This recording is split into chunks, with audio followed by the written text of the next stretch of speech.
welcome you all to the Planning and Highways Committee. My name's Councillor Peter Price. I'm from Shire Green, Brightside Ward, and I will be chairing this meeting. I'll just get members to introduce themselves and go around and which ward they represent. Okay, so Bernard. Introduce yourself, please. Councillor Bernard Little from Walkley Ward. Brian. Councillor Brian Holmshaw from Brumhill and Sherrvale Ward. Mike.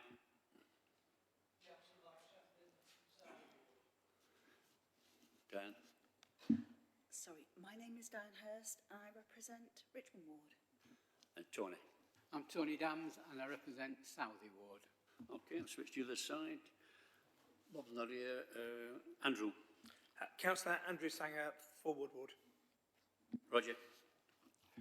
Roger Davison, Councillor for Ecclesall Ward. Gary. Good afternoon. Councillor Gary Weatherall for Shire Green and Brightside Ward. Cliff. Good afternoon. Councillor Alan Woodcock for East Ecclesfield Ward. And Richard. Yeah, Richard Williams, Stannington Ward. Thank you very much. Zaire has just arrived. Welcome. Okay, can Abby just go through the housekeeping arrangements, please? Thank you, Chair. To help keep everyone safe, please maintain social distancing at all times. Please wear a face covering at all times within the venue, unless you have an exemption. It can be removed once seated, but you may wish to leave it on. Hand sanitizer will be available for you to use. Please remain seated as much as possible during the meeting and do not congregate around exits and entrances. Please follow any signage which is provided, such as one-way systems, to help keep you safe. If you have any concerns or are unsure, please ask a member of staff. In the event of the fire alarm sounding, please take instruction from staff and stewards, the assembly pointers at Tudor Square. Please can I request everyone to switch mobile devices to silent mode so as not to disturb the conduct of the meeting. The meeting today will be webcast and the recording will also be available for people to view later through the Council's website. While ever the meeting is open to the public, photography, video and sound recording of the proceedings is permitted. However, the Chair has discretion to withdraw or suspend this permission, for example, if the recording is disrupting the conduct of the meeting or is being undertaken in a manner which could capture personal information, or in the event that a member of the public participating in a meeting objects to being recorded. Thank you. Thank you. Item 2, have you any apologies, Abby? Thank you, Chair. We've had apologies from Councillor Chris Rosling-Josephs and Mike Chaplin is acting as substitute, and also from Councillor Peter Garbett and Councillor Bernard Little is acting as his substitute. Okay, thank you. Any declarations of interest? Members want to state? I have no indication. Okay. Item 5 is the minutes of the previous meeting.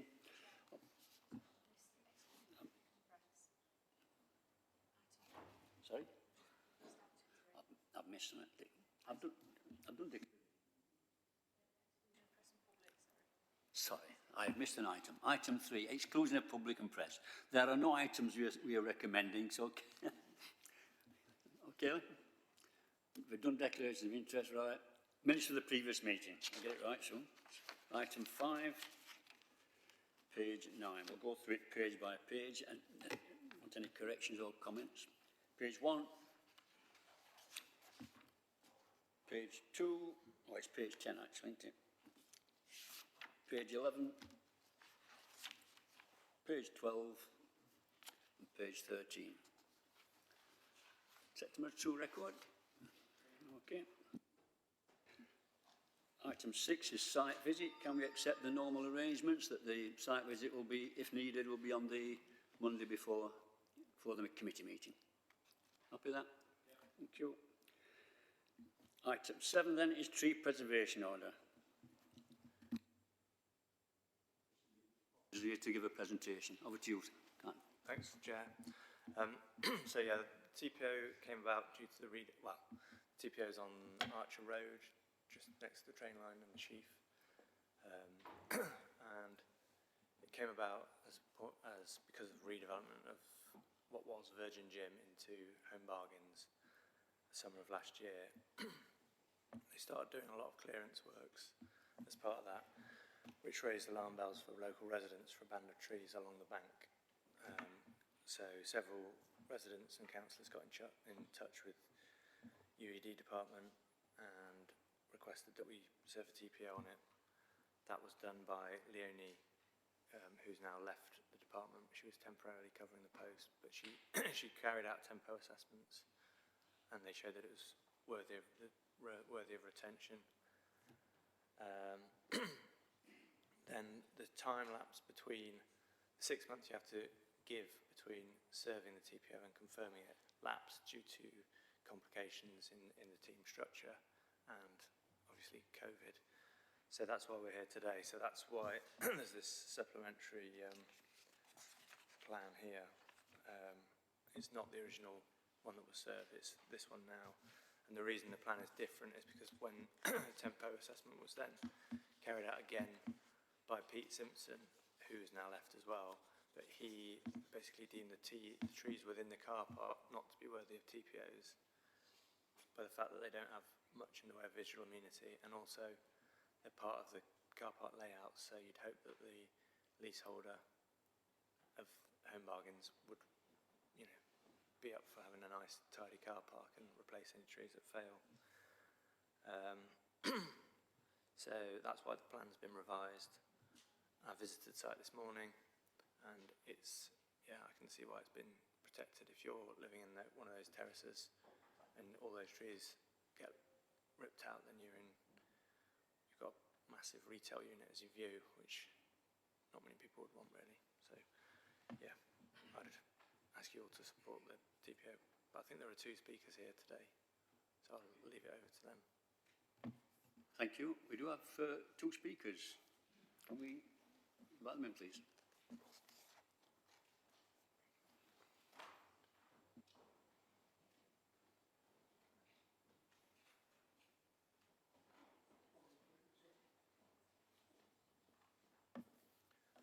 I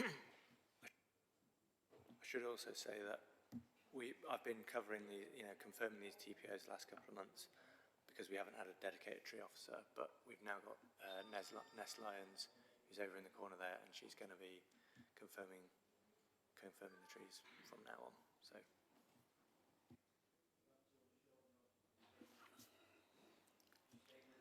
Councillor.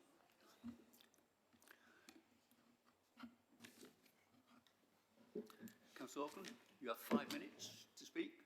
Over to you. Just forgive me a second. With glasses, just get my glasses on. I should speak without mask on. At least I can see. I'm in this dilemma. I can't see with glasses and a mask, and you've got to wear a mask. I agree.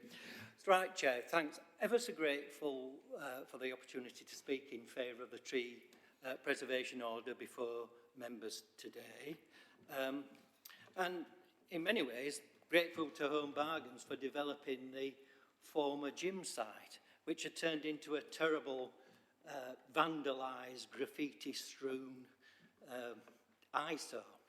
However, I'd like members to consider, on the back of hopefully approving the tree preservation order, a report on enforcement options for trees that were removed, according to residents totalling 53 trees altogether, because when members approved the planning application, the applicant submitted a landscape plan, as members would expect for a development of this size.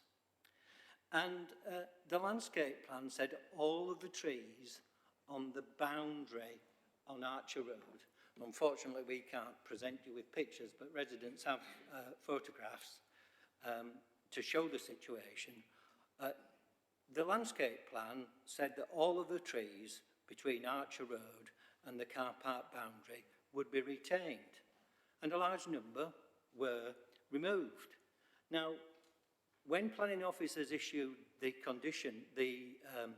conditional approval letter, this approval letter makes reference to the approved landscape plan and states that the development shall take place strictly in accordance with various documents, including the submitted plan. Now,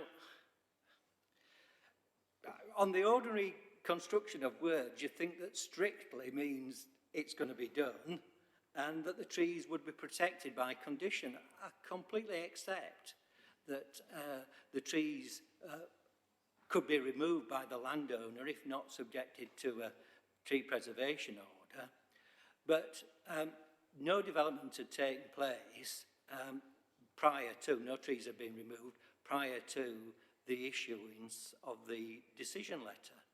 And it's absolutely clear they've submitted a plan, that plan's been approved as part of the planning proposal, and it's referenced in conditions. And I may be missing something, but myself and Chloe here, who's going to speak on behalf of local residents, I've made repeated representation to planning, and they've come back with things about, well, only the tree root system was protected. There's no real protection on trees, notwithstanding the fact that there's a condition. So I just don't understand what we do in issuing a letter then that says, here's the conditions which have to be strictly observed, when it simply turns out that if you're a tree, as part of the permission, it doesn't matter, and trees surely are much more important in terms of our priorities than they used to be. Whereas if you put an extra story on a building that's been conditioned for 2 stories and it's 3, or you do it differently, you at least face the possibility of enforcement action. And what residents are after is compensatory planting by home bargains. And we would ask, and have asked, that, and would ask the committee to support us in writing to the applicant, in this case home bargains, not the agent, because we've had meetings on site with the agents and the applicants, with the agent and the contractors on the site, and I've certainly formed the opinion that none of the people actually doing the work had actually read the planning conditions or looked at the landscape plan, and I think several of them said that. So I don't think necessarily the agent was the right person to draw this attention to, and we'd like it drawing to the attention of home bargains, the applicant, that here's a condition, it appears not to have been followed, the letter says strictly it should be followed, and to do something about it, because what residents would like to do is work cooperatively. You wind up. Would work cooperatively with home bargains and their landscape manager to get some compensatory planting on site, and have even paid for their own landscape plan to be developed, or off-site indeed. So in supporting this, we'd like you to go a bit further and inquire further into these circumstances, much as though we're grateful for the speed with which the TPO was originally served. We'll draw a line under the fact that it then lapsed and all the rest of it. Thank you, Chair. Thank you. Chloe Cheeseman, come in. 5 minutes.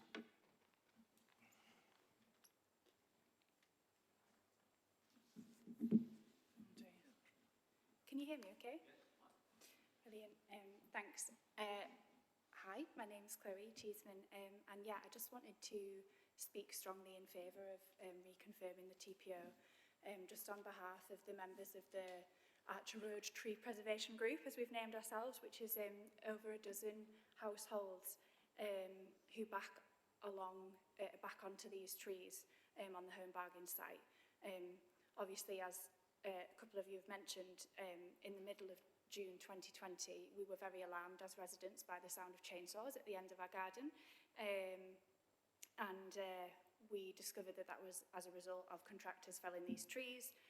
Given the severity of what was going on and the fact that it was the middle of bird nesting season at that time, several of the residents immediately asked for the arborists to stop, which they did eventually do.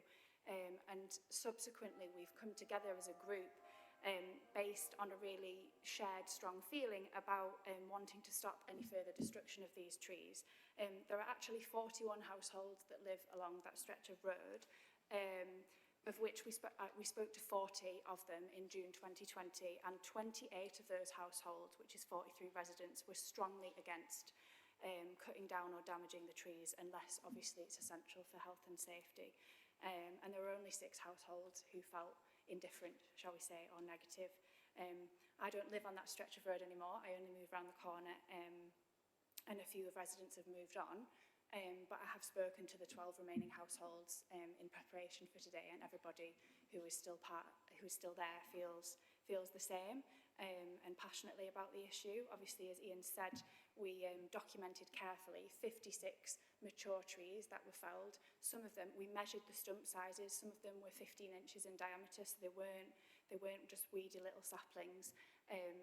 And as has been mentioned, they've got really high value to the residents there as a green screen against noise, pollution, traffic. A resident said his home insurance report noted that the trees were valuable for preventing subsidence because it's a very steep bank. So given the high value of those trees to residents, we were all delighted when the TPO was issued. And as Ian's described, we've since reviewed the planning application and seen that, you know, the cutting down of these trees was in complete contradiction to the planning application that was granted. We've had lots of meetings on site. The site manager has gone some way to compensating for what was done. But with the Wildlife Trust support, we've been asking for 100 replacement trees because the recommendation of the Sheffield Tree and Woodland Strategy is that you replace trees at least on a 2-to-1 basis. So what's been done so far, which is 15 trees, is really a far cry from that. And we've just really been advocating as a group for the past 18 months that home bargains face just something by way of consequences for what they've done, because it just seems sort of deeply perverse that a developer can just willfully ignore the planning conditions set down and face absolutely no consequence. And I guess we just wonder what kind of message this is sending to other developers, and how seriously Sheffield City Council is taking its commitment to, you know, tackling the climate and ecological emergency, and what message that kind of sends. So in addition to reconfirming the TPO today, I guess just to echo what Ian said, we'd really welcome working with the planning department on how we can rectify this oversight and communicate to home bargains about what they've done. Thank you. Excellent. Thank you, Chloe. Thank you very much, both of you. Do you want to respond to the... Yeah, I'd agree totally. I mean, unless you're really into modern day retail units, then why would you want to look out over home bargains? So yeah, as a screen, they're really, really valuable in giving a privacy to the gardens. And like they both said, if they were, I didn't know anything about, I wasn't involved in the planning application stage. I've only been involved in the confirmation process. But yeah, if they've taken out trees that weren't agreed, then they should be made to put more back. I mean, there was a few that they looked to have planted a few, but they were pretty small and pretty insignificant and badly done, if you know what I mean. Like if you're a contractor, if it was a contractor on one of my jobs, I would have brought them back and got them in as part of the defects. They're not particularly strong specimens, and they're not going to survive in the long term. Okay, thanks. Members' questions. Tony? I'd just like to ask what sanctions we intend to take against home bargains for ignoring the planning application. Because I think I agree that if they get away with it, we set an important precedent. So could we be informed what action we intend to take for them taking trees out that should have been left? Thanks. Yes, ma'am. Thank you, Chair. I'm happy to refer the matter to the enforcement team and ask them to report back to the co-chairs of the committee on this. It sounds like there's a potential here for a breach of a condition, which would be a breach of condition notice to enforce that matter. Obviously, I'm not aware of the site plan and the conditions myself, but I think it's a referral to the enforcement team from here and for them to take it up. Thank you, and I'm happy that you report back when you've got an answer. Thank you. Dan? Asked and answered, Chair, thank you. Else? Just as a quick one, So are we happy to refer that to officers to take some enforcement action and come back to us with a report? Are we happy? Okay. Sorry, can I just confirm, I'm not proposing that we take enforcement action. Obviously, we don't know at this point whether that would be reasonable.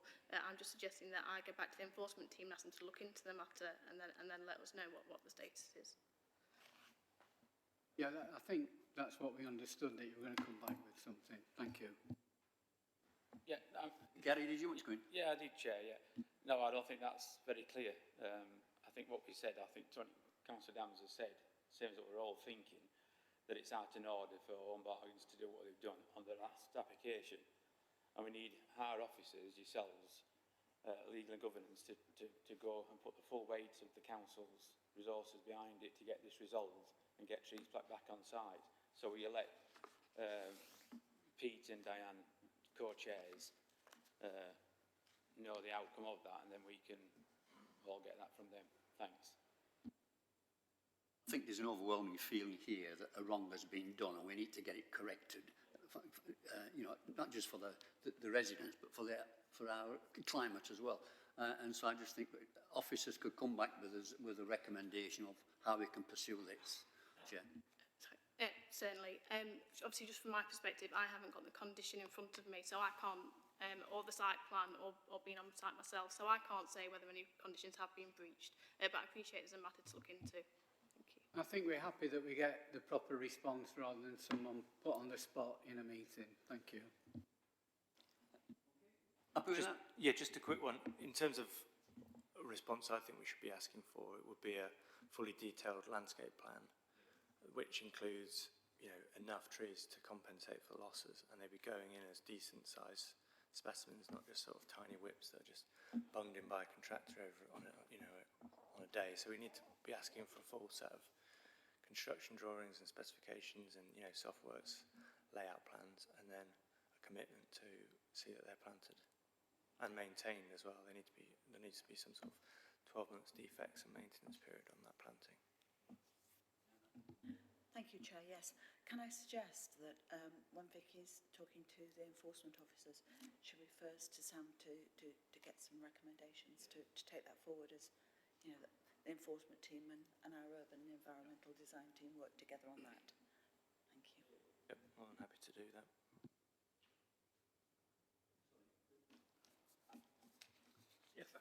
Yes, thank you, Chair. I'm just wondering whether, just assuming that they are guilty of this action, is just a landscape plan and replanting trees enough, or should there be some form of financial penalty as well? Reading the document, I see they could be liable for fines of up to £20,000. I know you don't want to prejudge things, but is the mood of this committee that it should go that way? I think this conversation is really premature in respect of where we're at. At the moment, we've just got allegations and no documentation in front of us as to determine what the state of play is. In respect of today's matter, we are confirming a TPO, so we've already sort of strayed quite a lot from there. I'd say I think it's just premature to be talking about this in this arena. Yeah, I think what we need to do is find out not what we'd like to do to them, but what we can do to them. And I think if we get an officer's report back, we'll know what is possible. Okay, can we leave it at that? Everybody agree with the TPO being put on the rest of the trees? All happy with that? Thank you. Unanimous. Thanks very much, Step. No worries. Thanks.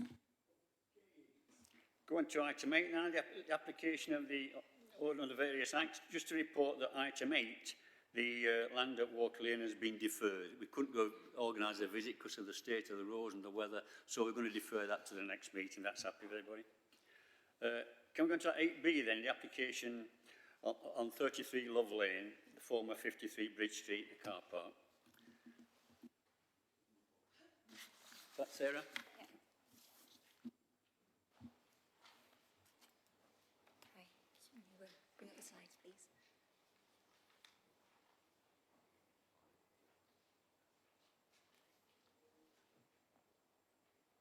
Just waiting for the slides to be brought up. Oh, sorry. Okay. Thank you. So this application is a reserve matters application in relation to details for the appearance, scale, layout, landscaping and access for a 9-storey multi-storey car park at Love Street and Bridge Street. There is a supplementary report and that just relates to minor changes to conditions which have resulted from discussions with the applicant. They don't change the substance of the conditions at all, it's just sort of slight alterations to wording. So I don't intend to read through those as part of this presentation. So this slide shows the application site. So there's Love Street to the south of the site and Bridge Street to the west. This provides a little bit more detail. So to the south of the site is the law courts, and to the east of the site, along Bridge Street, there's a range of development. So there's offices, a multi-storey car park, and the building which is sort of curved towards the top of the site is Coode House, which is a residential block, and that's the nearest residential block to the site. These are some recent site photos which show that the site, so some demolition work has been undertaken on the site. So previously there was some sort of single-storey industrial buildings and some surface level car parking. Those buildings have been demolished as part of the outline planning approval for the wider site, which we'll move on to now. So the application site for the reserve matters for the car park sits within the wider outline approval for the West Bar redevelopment. So the red line boundary shown here is the wider West Bar redevelopment, and that was granted permission in 2017, and that granted outline approval for a mixed-use scheme of residential, office, retail and leisure, landscaping and car parking. So that set the principle of development, and this current application relates to the detail of the multi-storey car park. So I'm not sure you can make that out very well, but that just shows the application site in the red line boundary, that's what we're dealing with now, and that shows the context of the wider outline approval. Members have previously granted earlier this year, in August I think it was, reserve matters approval for 2 phases of development. Towards the north of the site, there's 2 blocks which were residential, and they were approved at committee. And to the west of the site, there's a curved building towards the sort of southwest, which was approved, and that is office development. So as part of the outline approval, a set of parameter plans were approved, which showed how the development should be brought forward. What we've got in front of us here is the parameter plan relating to height. So the red areas, we approved a maximum height of 109 metres AOD, and the blue areas, we granted a maximum height of 94 metres AOD. The multi-storey car park, which we're looking at now, is 78 metres AOD, so it's well within the height parameters set at outline stage. This is another parameter plan approved at outline stage, so it shows the hatched area, which is, just go back, thank you, which is sort of purple, is where we approved a multi-storey car park. So we said anywhere within that area, the principle of constructing a multi-storey car park was acceptable. The application site is within the southern part of that hatched area. So again, it's in line with the principle set out at outline stage. So this is the indicative site layout. It shows that access to the car park will be taken from Bridge Street, which is to the east of the site, and then Love Street. Again, at outline stage, the principle of the main access to the site being from Bridge Street was established, and this is in line with that principal access. So cars will enter the site from Love Street, and then there's a one-way circulation route around the car park. There are 470 spaces proposed, which is less than the maximum of 700 granted at outline stage. So again, it's within those parameters. Within the 470 spaces, there are there are some electrical vehicle charging points. There's some spaces for ultra-low emission vehicles, and there's some accessible spaces. And each of those parking requirements equate to about 5% of the overall parking provision. And that again is in accordance with a condition which was set at outline stage for electrical vehicle charging points and for ultra-low emission vehicles. You can see from this site plan that Bridge Street is being widened, so it's being widened to 3 metres, and that will just provide a clearer, wider pedestrian route along Bridge Street and provide an important link through to the north to Kelham Island. Pedestrian routes are also proposed to the north and the west of the site. They will have landscaping, trees and planting and some suds, and they will provide pedestrian links through to the wider site and create a permeable scheme. The site links well to the West Bar Square, the public realm, which is shown in green in the top corner there. And the main entrance to the car park for pedestrians is in that north-west corner. So it links through to the West Bar Square and the sort of heart of the development.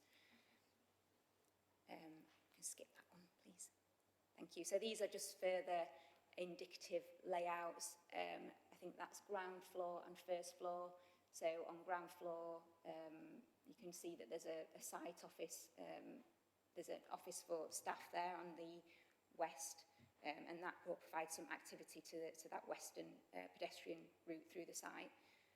Above that, at the first floor, that is where you've got the electrical vehicle charging points. If we go to the next slide, please. I think this is second and third floor, and that shows spaces for ultra-low emission vehicles, and then just a general layout above that. So if we move on to the elevations, the lower part of the building is clad in an anodised aluminium cladding with perforations. The intention is to provide some public art within that lower cladding, the detail of which is yet to be agreed, but we've got a condition on there requiring details of the public art, and that will just sort of provide a bit more activity at ground floor and enliven that elevation to pedestrians passing. Above the lower cladding is sort of an articulated sculptural mesh cladding system in a concertinaed sort of 3D pattern. Overall, it's considered to be quite a contemporary and unique proposal. We'll move on. These are some 3D images. So you can see there, that's the view up Bridge Street to the car park entrance. And you can see along Bridge Street, there's some trees shown within that lower cladding. And that's an example of what kind of form the public art could take. Although, like I said, it's to be agreed by condition. And this is another image showing the view from the West Bar Square. So you can see that the main entrance is visible from that square. So that will aid wayfinding and the legibility of the scheme. The buildings that are shown sort of in white are just indicatively shown at the moment. And then this shows that it's the same view but with those buildings removed. So it shows sort of the pedestrian routes a little bit clearer and the planting that's proposed as part of the scheme. That's it. Okay. Thank you, Sarah. Members' questions? Gary? Sorry, we've got no speaker.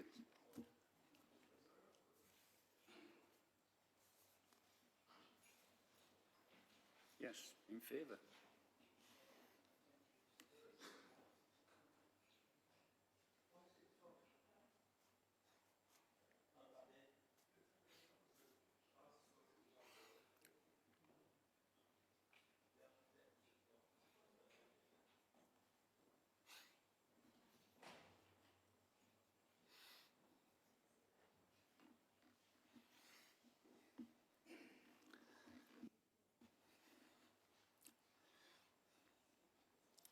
John, welcome to the meeting.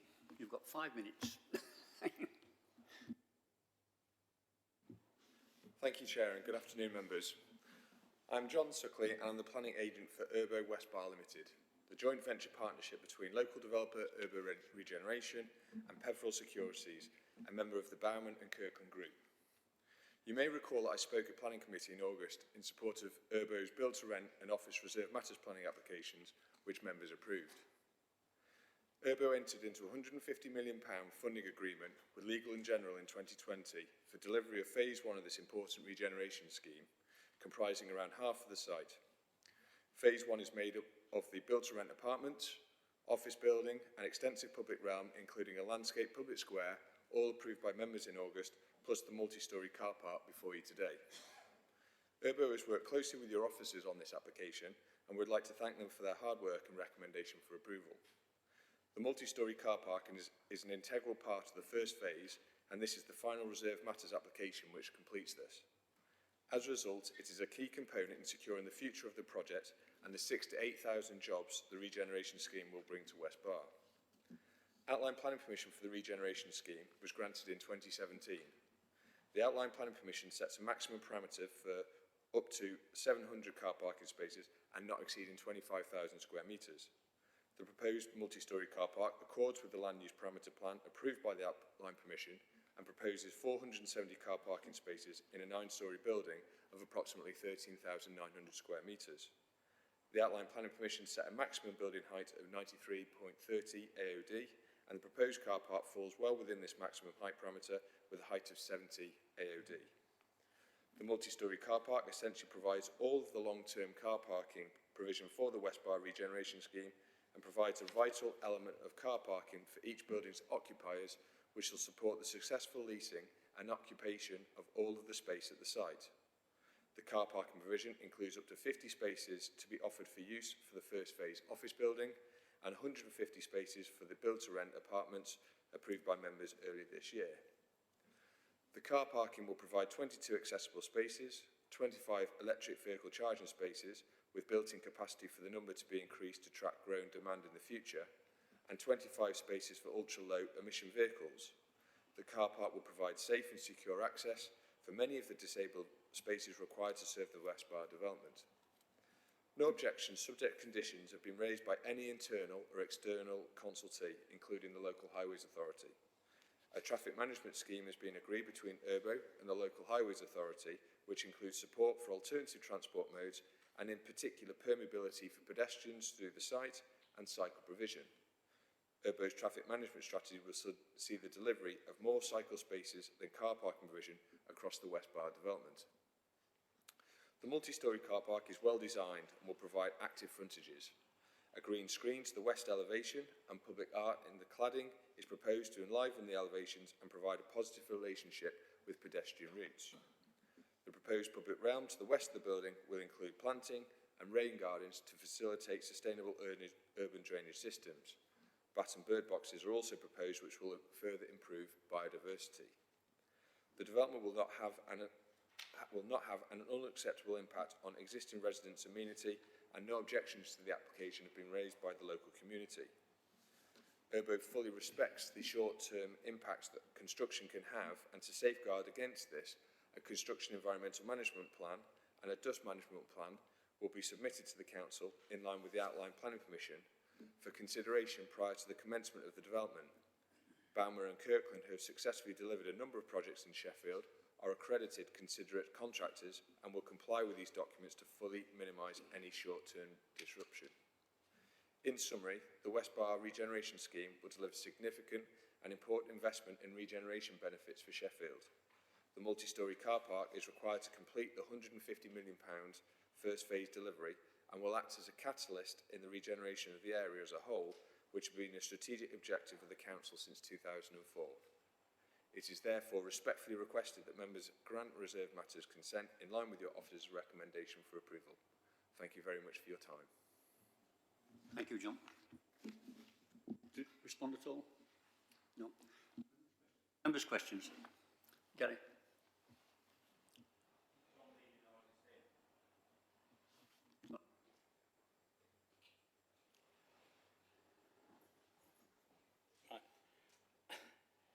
Thanks anyway, and thanks for the back boxes and grey water stuff you're doing. It's really nice to see. But the one thing I wanted to ask is, I mean, when you say it's contemporary and all that, I mean, I just say it's just a car park with what it is. But there's just one thing what's sticking in my mind is from those drawings. You might be able to tell me that it's different, but is there any when you've got disabled parking? And if, let's say, I go in there with my electric car and I park up, is there any electric hookups with allocated to disabled parking as well. Thanks, Chair. Sarah? I'll just check the report. I believe there's 2, but I just want to double check before I confirm that. I thought you were just going to hang me out to dry there and just say, yes, it's in report. Hang on a second. You did say there were electrical hookups. Oh, okay. Chair, by finding that, I just want to say that I have had an email this morning about this site. I haven't read it. It just came in in the thing to say it's about this site. So I haven't read it, but I just wanted to put it out there that I have received one. Yeah. So on page 61, it does confirm that there's 2 accessible electrical charging spaces. I'll read my report better next time. Thank you. Okay. Davison. Thank you, Chair. Unless I've missed this, is there a provision for casual use for people visiting the area around there, particularly Culham Island? Thank you. Do you mean in terms of, is this parking just for people who are working in, or is it for anybody? Sorry. I understand that there will be parking spaces for those working there, also for people that are resident in adjoining areas like Culham Island. I just wondered if there was any opportunity for casual visitors to park there. I would expect that there would be. Yes, I think that there will be, or it will be open to everyone to use. Councillor Sanger.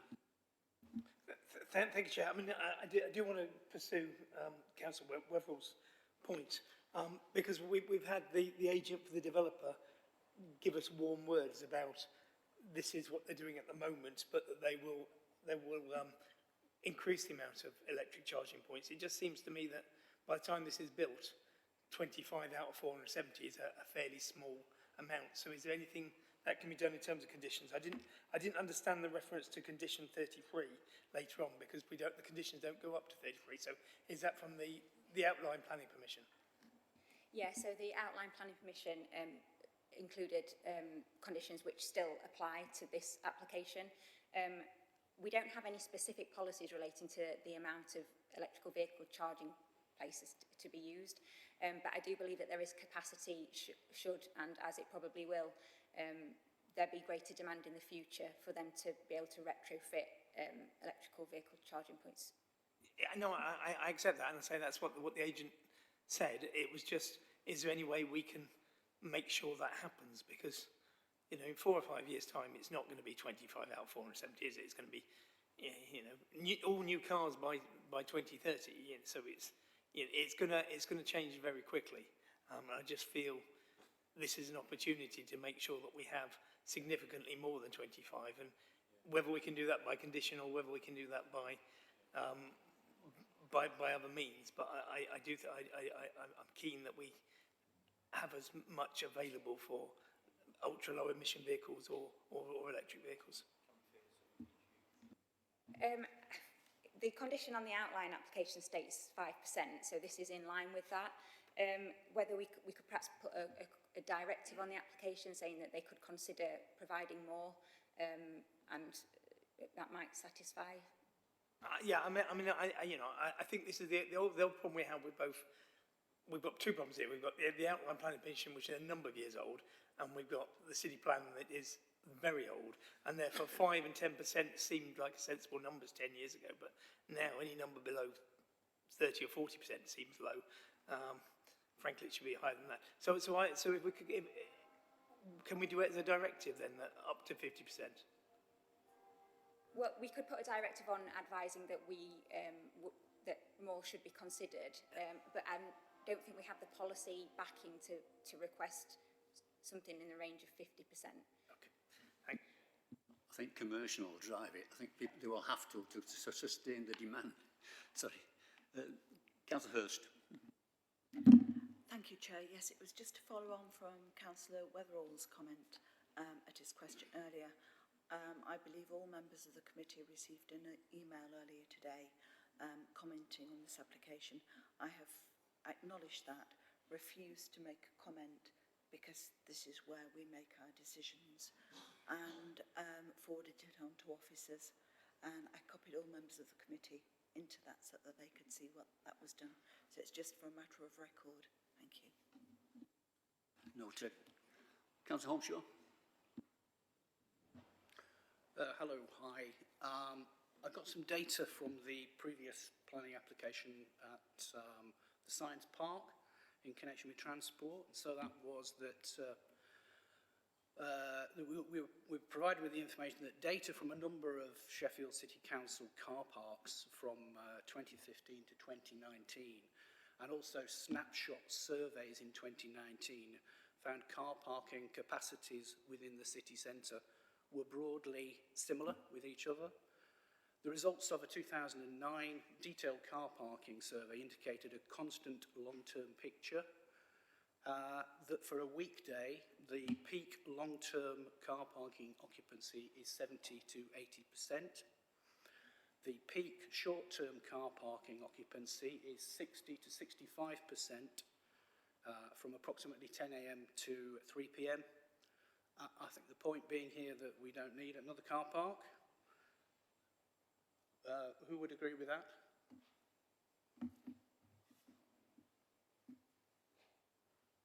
That's a question to the officers.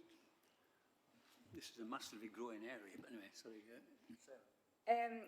The principle of a car park has been established already through the outline approval, and this is just setting the details.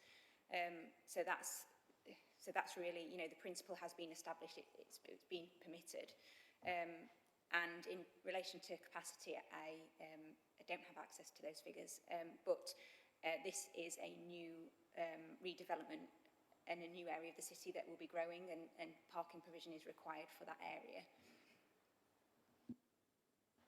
Any more questions? Oh, Bernard? Yes, I would like to question the sustainability statement, which is online. Unfortunately, it was very difficult to print it out. It was a 30-page document, and it used a sustainability tool, which I read through meticulously. I notice, however, that sustainability report looks at climate change targets of meeting a target of 80% by 2050, which is not the current level, the target. Are you aware of that? Sorry, 80% of what? 80% of the emissions that were released in 1990. So the whole precedent that this is built on, the basis this is built on, is false. In that actually, you know, the target now is zero carbon by 2050. This is a government target. And actually in Sheffield, we're talking about zero emissions by 2030, which is just 8 years' time. So we've based this on a false premise. It assumes that there's going to be a growth in car use, and it's fine. It isn't. So the sustainability statement, therefore, is not fit for purpose, and I would like that recorded. It negates the whole premise that the building should have gone ahead, been given approval. Surely you build your case for development on evidence, and the evidence was in that 30-page document, the rationale. Okay, so in terms of sustainability, planning policies that are relevant to this is that it should provide 10% renewable energy, and there's another condition on the outline application requiring BREEAM very good to be met. However, for car parks, they are exempt from meeting BREEAM requirements. So in terms of sort of planning policies, the sustainability statement is assessing the development against the relevant planning policies, and it sets out a number of sustainability measures that it will implement in in relation to those policies. The national planning policy talks about sustainability from an economic, social and environmental perspective. And again, that sustainability statement goes through those points and highlights how the development will meet each of those points set out at national policy level. So we're looking at sort of the national planning policy and the local planning policy and assessing the scheme. That's still, I read through all those documents, and that is the case. It's not debate, just ask a question, please. Okay. So my second question is what on the use of recycled materials. You state the document states that the materials will be reused at the end of their life, i.e., using the aluminium anodized paints as cladding. Why are we failing to use recycled materials? As was in the sustainability document, that was the requirement. We don't have a planning policy requiring them to use recycled materials in construction.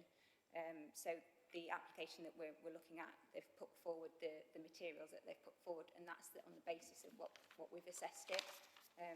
As you say, they've made the commitment that the materials can be recycled at the end of their lifestyle, but you know, we're assessing what we've got now in front of us and the materials that are proposed. So my question is, why was a sustainability statement produced and has been ignored? I don't consider that it has been ignored. My reading of the sustainability statement is that it sort of sets out how the development complies with the local and national policies, and it is in accordance with those policies. Homeshaw? This is a massive car parking scheme. It will increase the number of cars that are in use on the streets around in a very heavily built up area. Are there any segregated cycle lanes to be able to compensate and cover for this and to increase cyclist safety? Thanks, Chair. There are a number of conditions on the outline application which require cycle provision. That scheme is currently being worked up with colleagues in transportation, so it fits in with the Transforming Cities cycle infrastructure improvements. I've actually seen an email this morning to say the applicant is working with my colleagues in traffic management to come up with a suitable scheme. So yes, there will be. The detail of it, as I say, is currently being worked up. Thanks, Chair. Can I just follow on from that? Evidence shows that segregated cycle lanes are by far the safest way for a cyclist to get around a city and heavily built up cities such as Sheffield. So will that be part of the discussion? Can I ask that? Chair, yes, it will most certainly be part of the discussion. I mean, our requirement, our preference, and very strong preference, is that cycle facilities wherever are segregated in accordance with LTM 120, as you say.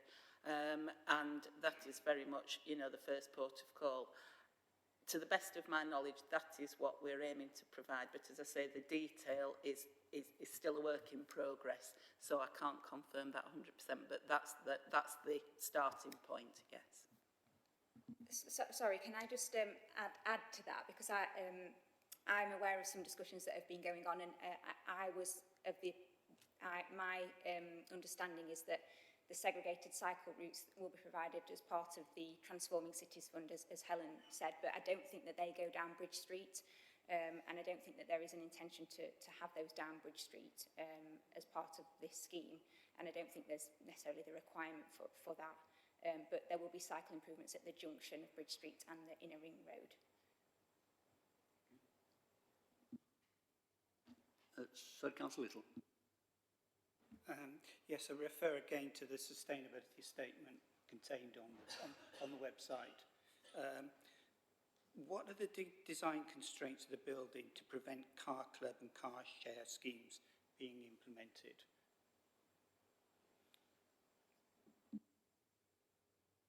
I'm not aware that there are any proposals for that kind of facility as part of the car park.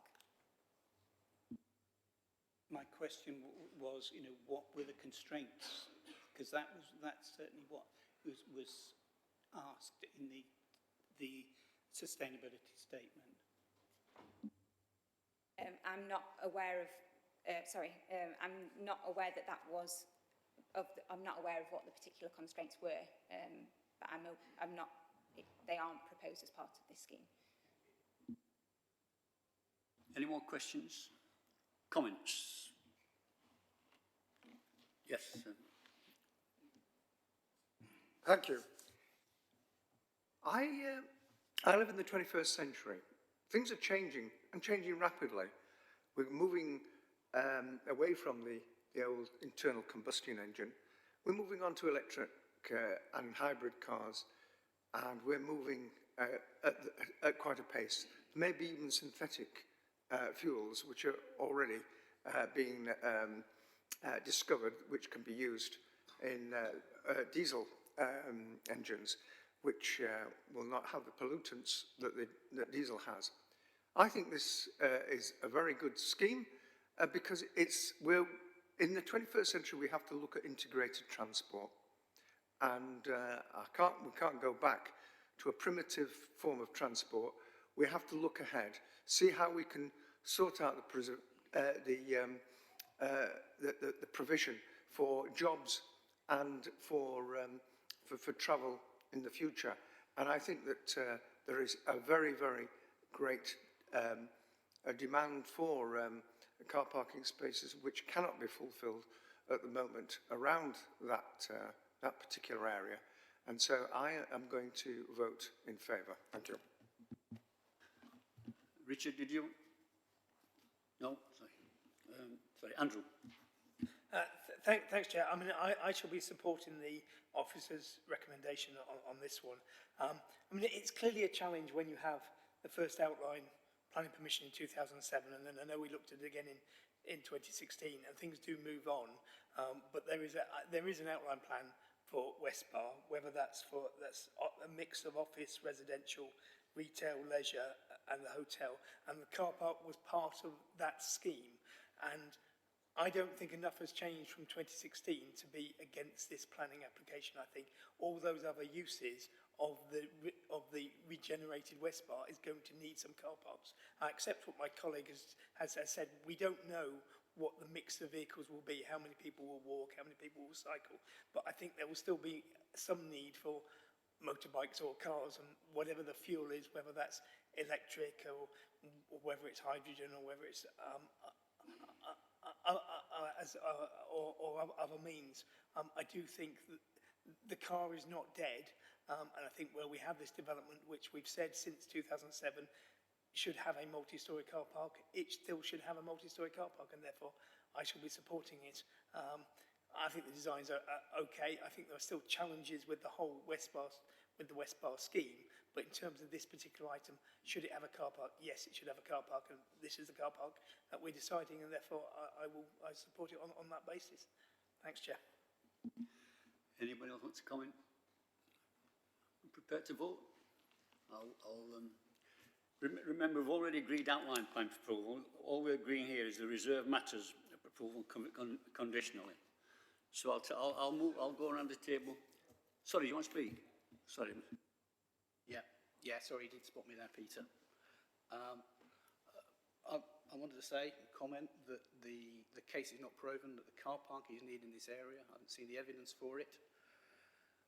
The use of cars, whether of petrol, diesel, or of electric, has to be wound down, and that would fit in with what the council's climate emergency targets are. This scheme does not fit in with that, and so I shall be voting against the officer's recommendation on this scheme. Back to comments again. Sorry, go on. Yes. Bernard. Yeah, Councillor Bernard Little. I also shall be voting against this scheme. We've had COP26 only a few weeks ago that rang alarm bells. Alarm bells. I said this in when I was a councillor before in 2007, the time for prevarication was over, and that we've now reached the tipping point, and therefore radical new thinking needs to be done. A car park that like this, where there is, as Brian said, there's no evidence for the need for it, is outdated. We need to move into a zero carbon future, which this council is committed to within the next 8 years. It seems to me ridiculous that we're actually building a car park that will only have 8 years use, because we need to move so quickly to a very, very different world than the one we have. If you think that we're being dramatic, ask the people in the Malvinas and in the areas of the world where the sea is rising very quickly. We need to take responsibility, and we must take responsibility, and that is what this council is committed to, and I fully support it. Thank you. One last final comment. I think it would be good if the developer could decide to withdraw this application, this scheme, before more carbon is poured into the ground and damage done to yet more lungs and to the planet. So I'll ask them to withdraw this application before we vote. I'd just like to comment before members take their vote that this is a reserve matters application, so we've granted outline planning permission for a car park, so the principle has been established. All we're considering here is not the principle of whether or not we should be allowing the car park, is the matters reserved by this approval, which relate to the appearance, the layout, the landscaping, the scale and the access. So it's not the principle of the car park, it's those details. So if you're minded to vote against it, it needs to be based upon those matters, not the principle of the development. Councillor Chaplin. No, we're not having a debate. Thank you, Chair. I have a simple question which officers may be able to answer. Were this committee to turn down this planning application, would the applicants have good justification to win this on appeal? Thank you. I would suggest yes, that they would, because like I said, we've granted the principle of a car park, so we can't really go back on that decision. We're looking at the actual detail of this, so the design of it, the layout, the appearance, the landscaping, and from what I've heard, the comments that I've heard is more the principle that perhaps people have got concerns with, and that's not what we're assessing today. I'm sorry, it's not a debate. You've had your comment twice. You can't keep coming in again and debate here. Anybody else want to make a comment? I'll now make one from the chair, because it's not the car that's the issue, it's the emissions. And over the next 10 years, it's the emissions that will go, hopefully, and go to electric and whatever. But you know, people of my age are not getting away. They'll have to have four wheels and be carried around with some sort of engine that will push it. And it's the emissions we've got to crack for the future, not stopping people riding around in comfort. So I'll leave it at that. But we'll now move to the vote, everybody. And remember, we've already agreed this. All we're agreeing today is the reserved matters, and we're approving it conditionally. So I'll move round to and vote in favour or not. Councillor Little. Against the development, yeah. I should be voting against the development. For the development. Councillor Hurst. For the officer recommendation, Chair. Councillor Dam. For the officer's recommendation, Chair. Councillor Naz. For the recommendations, Chair. Councillor Davison.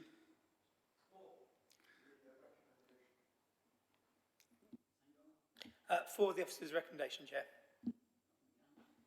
For the recommendation, Chair. Well, Thanks, Chair. Yes, for. Councillor Woodcraft. For the officer's recommendations, Chair.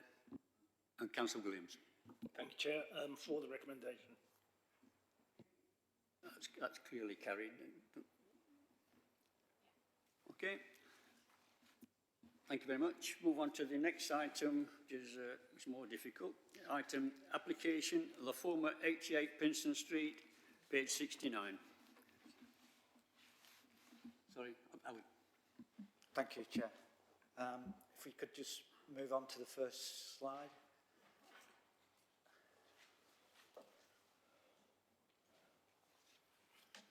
The next one, sorry.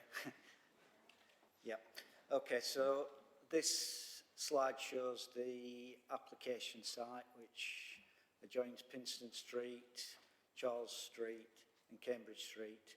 And as most of you know, it's Block C of Heart of the City development. So detailed planning permission has already been granted for a scheme of approximately 39,000 square metres of Grade A offices, 8,000 square metres of retail units. And the scheme involved the retention of the facade facing Pinston Street and the returns into Charles Street and Cambridge Street.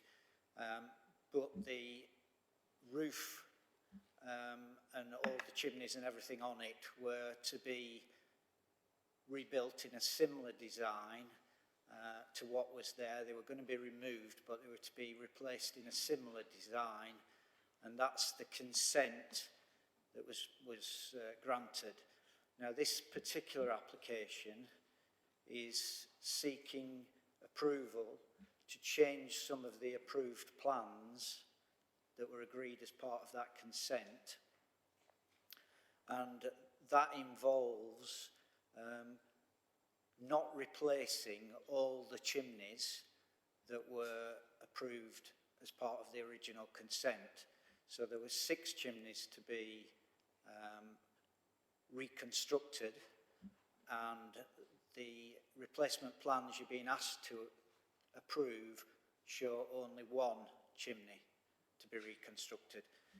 Could you go on to the next slide, please? So this is just an aerial view of the same site. Now, hoping you can see this, but this is the original plan showing the chimneys that were to be retained. They are the small rectangles with circles in them. I hope you can spot those. There's 6 of them.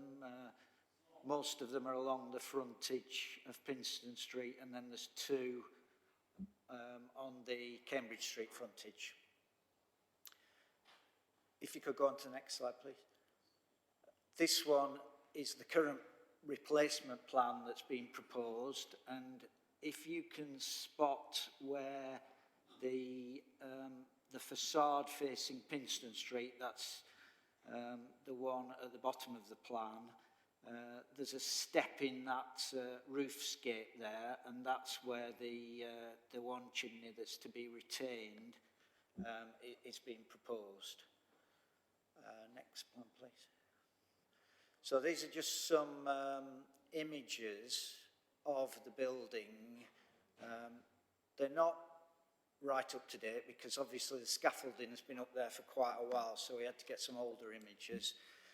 This is from Pinston Street. You can see some of the chimneys there. The one that's being retained is the one you can see just next to the third, to the left-hand side of the third dormer, from the right-hand side of the photograph, if that makes sense. That one there, that's correct, yeah. That's the one that's being retained. The others would be going. Could we see the next view, which is, this is from the moor area looking up towards the site. Again, it's an older photograph of the site. Could we go on to the next? So these drawings are some different views of the scheme from street level, drawn views. They show the new building that's to be constructed at the rear. That's the office the office scheme, and then the retained building at the front. And what they show is the chimneys as was originally proposed, so their view of the chimney as originally proposed in that view, and then the next view shows the one chimney that's been retained, so you can see the difference and the visual impact of those changes. So that's obviously looking up from the moor. The next view, if we could move on to that, that's not quite opposite the building on Pinston Street. It's sort of an angle a bit lower down. Again, that's the first image showing with all the chimneys retained, and the next one with just the single chimney retained. If we could go to the next image, this one's directly opposite from the shops on the other side. Again, chimneys retained and single chimney retained. Is that the last image? Yeah, okay. So the key issue really for members to consider here is the impact of the non-replacement of the chimneys on the character of the conservation area, and how consistent that is with national planning policy. And that policy is set out in the report. I would draw your attention to the fact that the chimneys that are being lost were, along with the roof, were to be replicas to replace what was there before. So the roof and the chimneys being replaced to maintain as much as possible of the Victorian streetscape that exists along Pinston Street, and were there to mitigate the impact of the loss of most of the back of the building, etc., and the other buildings on site in terms of its impact on the conservation area. Your officer's view is that the loss of these chimneys will have some harmful impact on the character of the conservation area. And when you look at planning policy, the policy sets out different types of impact, and it talks about substantial impact, which is where the impact on a conservation area or a listed building or a heritage asset, a designated heritage asset, was substantial, then you would normally refuse permission for that. Where the impact's less than substantial, then you need to consider whether there's a clear and convincing justification for the impact, and also whether that impact is outweighed by the benefits of the development, the public benefits of the development, or not. Now, in this case, your officer view is that the impact is in the nature of less than substantial, and is at the very bottom end of less than substantial impact. And we'd remind you that when you considered the original application, which resulted in the loss of most of the building, the rear facades, etc., and the roof of the building, that you accepted that that was a less than substantial impact. So the loss of the chimneys must clearly be at the bottom end of the less than substantial impact. Now, as I've said to you, the key issue here is the impact on the conservation area, and whether there's a clear and convincing justification for that, and whether the harm is outweighed by the public benefits. The key argument for supporting this proposal is that if the developer is required to reinstate all the chimneys, then there is likely to be a delay in this regeneration project coming forward.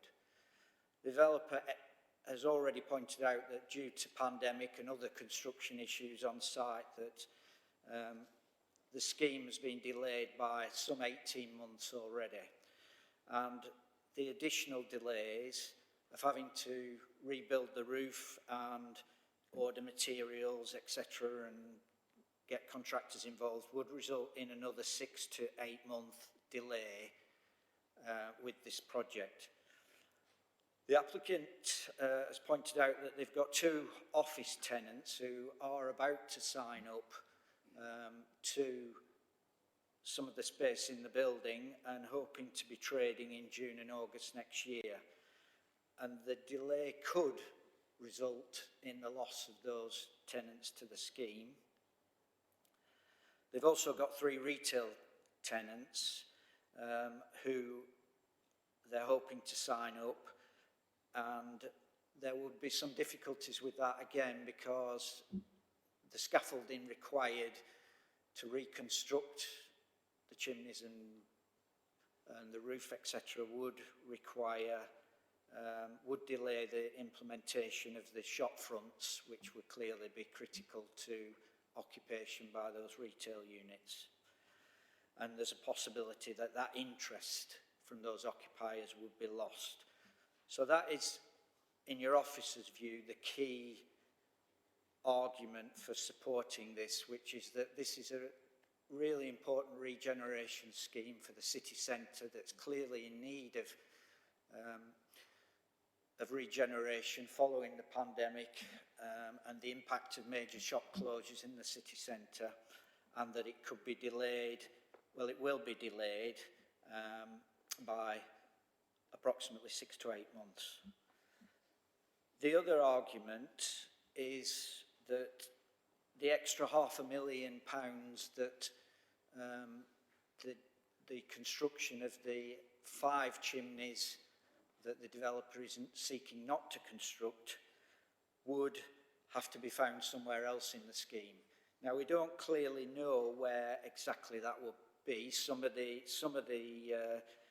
savings could be made on interior factors that won't be noticeable to the public.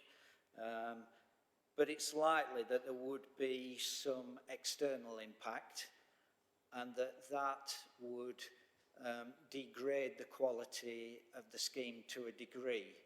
Now, the scheme is in the conservation area, so any amendments to the design would still have to meet a certain quality, but that doesn't mean to say that there couldn't be some downgrading of quality to such that it wouldn't make it refusable from a planning point of view. And so that is a risk as well. So we recognise that this is a very difficult decision. It's not something that officers or anybody probably in this room wants to see. But on balance, your officers are of the view that the justification is sufficient for officers to recommend that you support this application, and that is what we're recommending. Thank you, Chair. Thank you, Howard. We've a few speakers. Can we bring in Mr. Owen Hughes, who's speaking against the recommendation, Chair?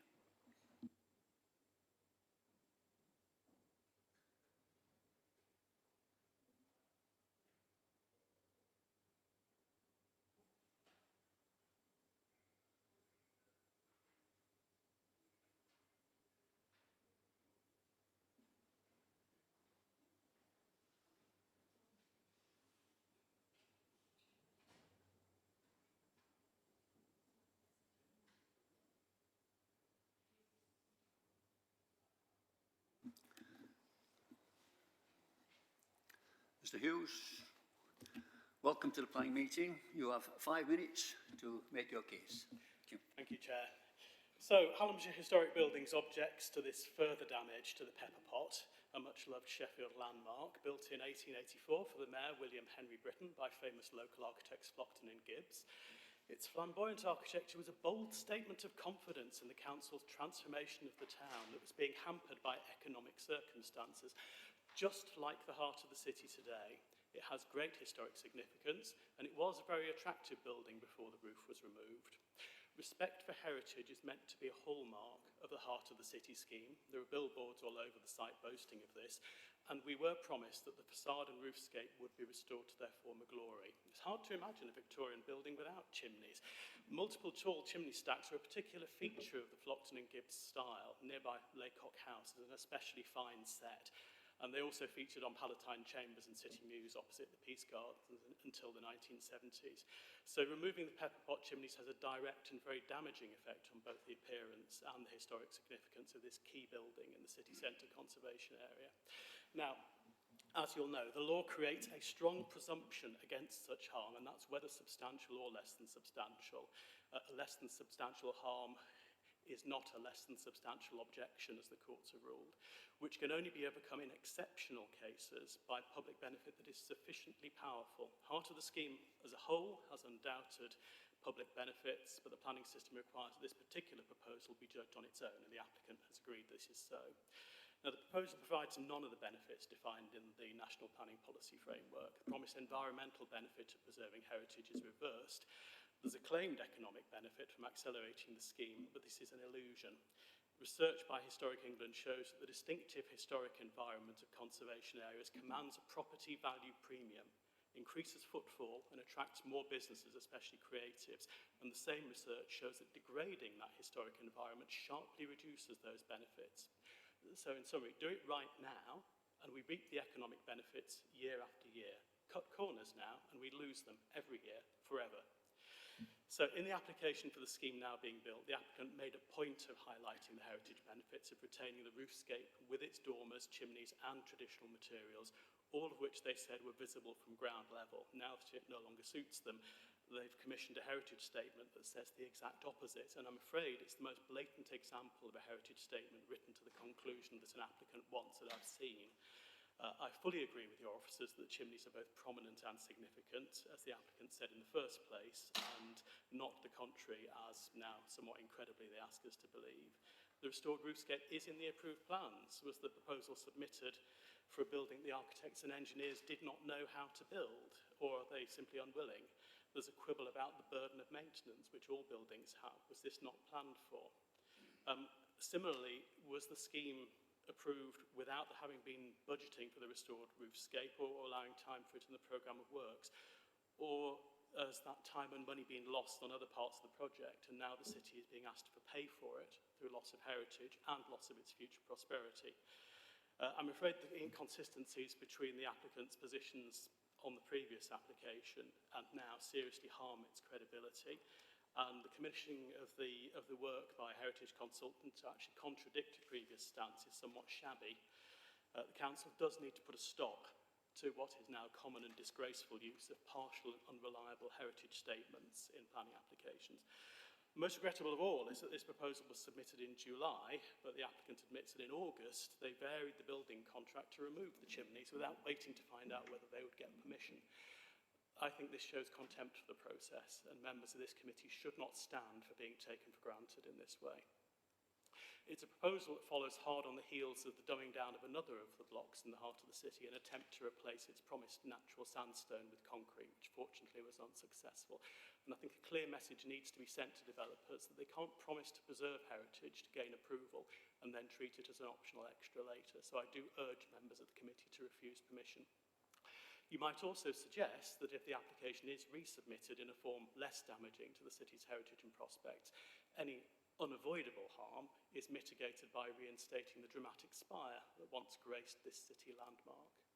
Thank you very much for listening. Thank you, Mr. Hughes. We have two more speakers who are going to share the platform.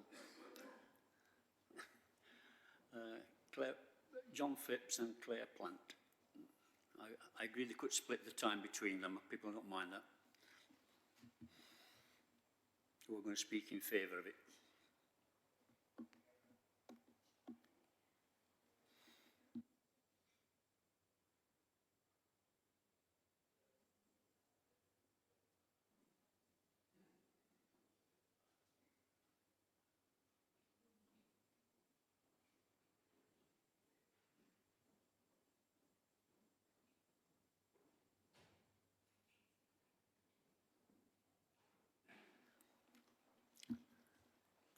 Claire and John.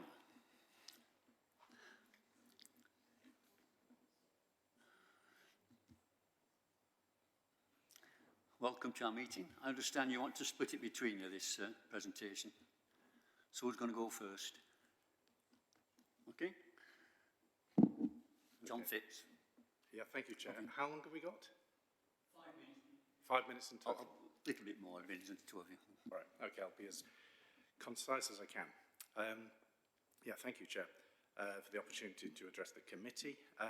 My name is John Phipps. I'm an architect planner at Latham's and have got extensive experience of working on historic projects which involve intervention within the historic environment.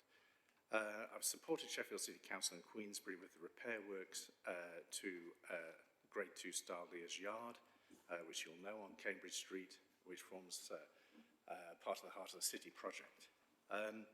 Sheffield City Centre Conservation Area Statement of Special Interest identifies that Pinston Street, Charles Street Block C in this case, it's as an unlisted building that contributes to the character of the conservation area. In other words, it's a non-designated heritage asset. It's not a listed building.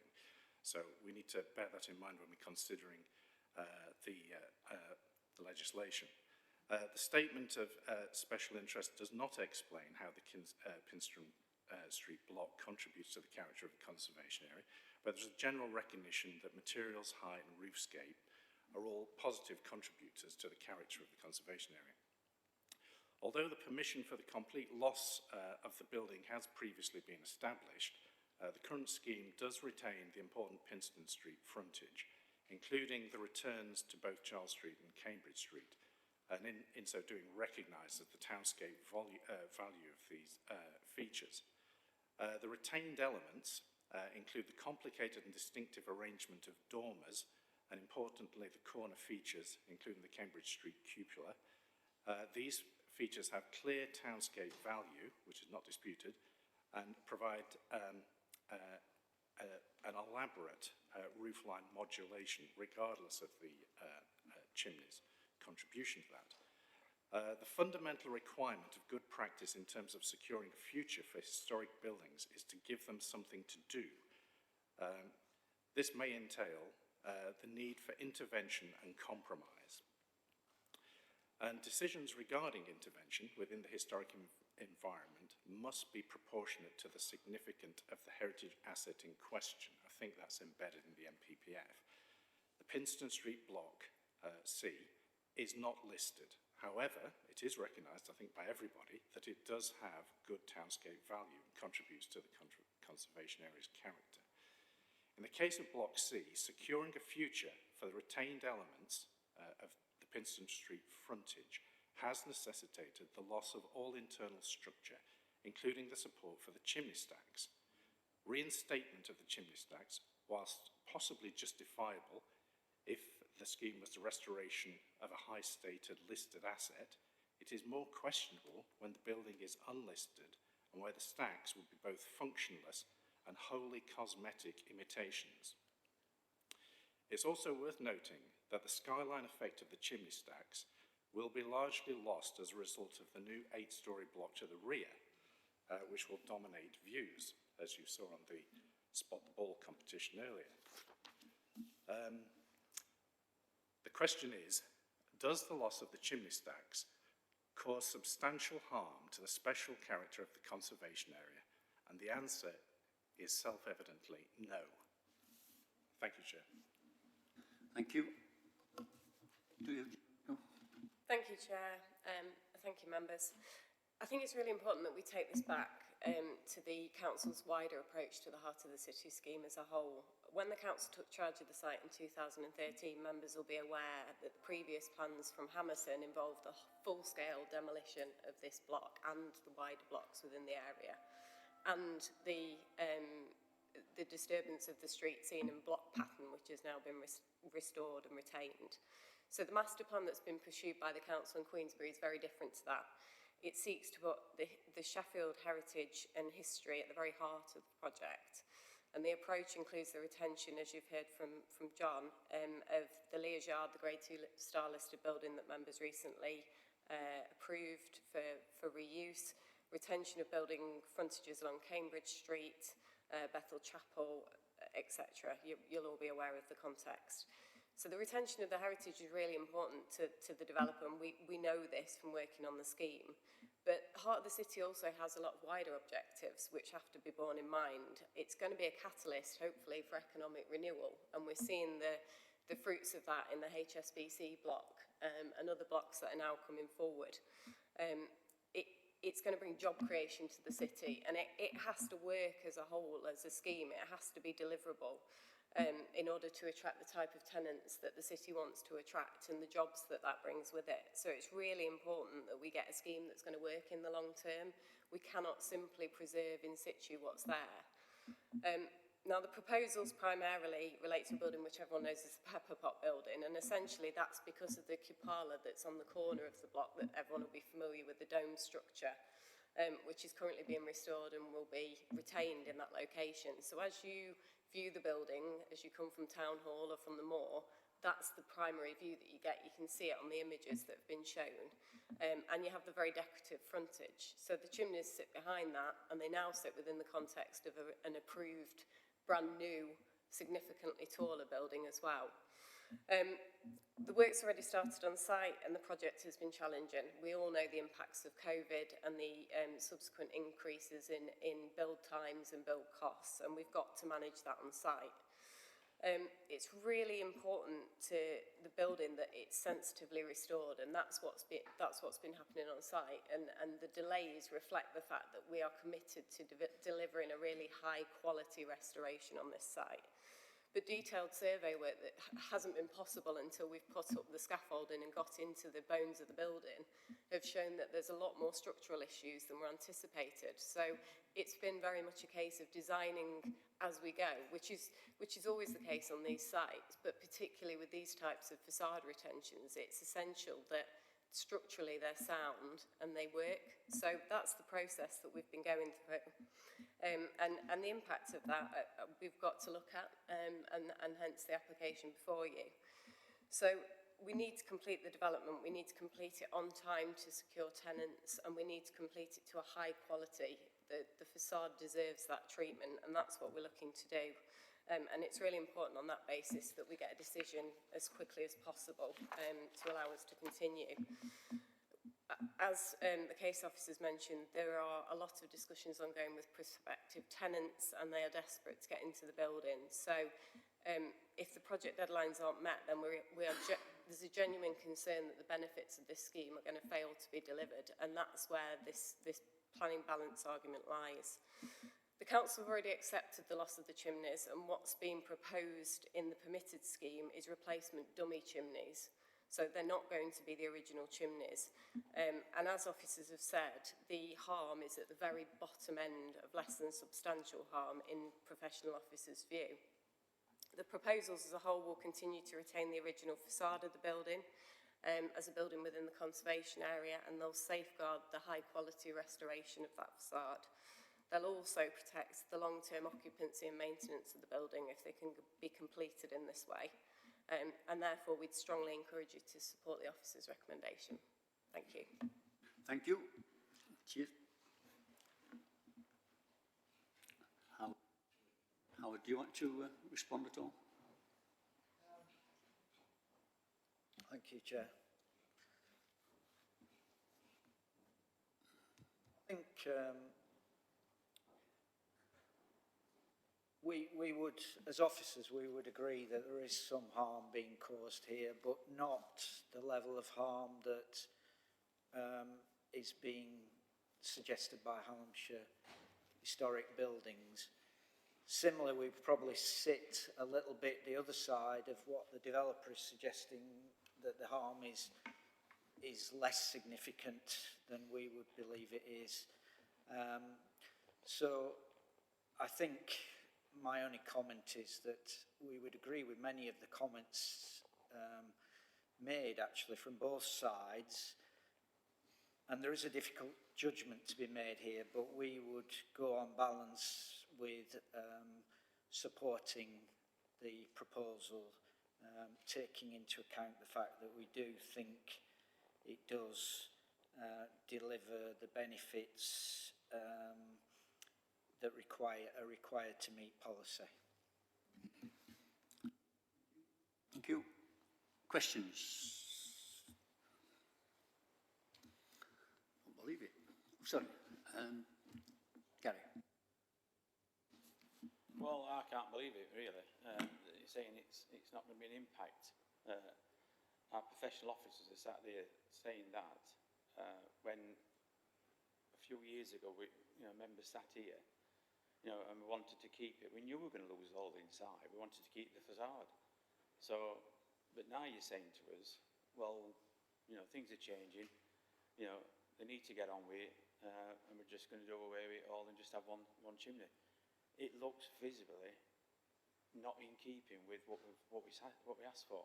When you took it all away, there was just one chimney left, and the next slide came along and they took them all out. That's going to be a wow factor. When the old photos came up and you could see the building in its splendour, it was lovely. I could just see that. So why as officers all of a sudden going on, at first, the first report when it came out, you're all in favour for it, you're all saying we're going to keep the dome at the front, we're going to keep all the facade, and we're going to keep the chimneys. Yes, all right, they're going to be renewed with different material, but that's still keeping the facade look alike. It's still keeping it there, and you're not now. You're just losing it. You might as well rip it all down and rebuild. It's a question, Gary. Well, I'm just rambling. You're rambling. What's the question? Well, I've asked the question to officers already. What's difference when you first looked at it a few years ago and we all agreed to keep the facade up and the chimneys as is? That's the question I asked. What's difference now? And please don't say that, they've already got these people in to sign up, and if we don't sign up, then they're going to go away and not going to come back. I don't think that's relevant, personally. But what? Okay. Thank you, Chair.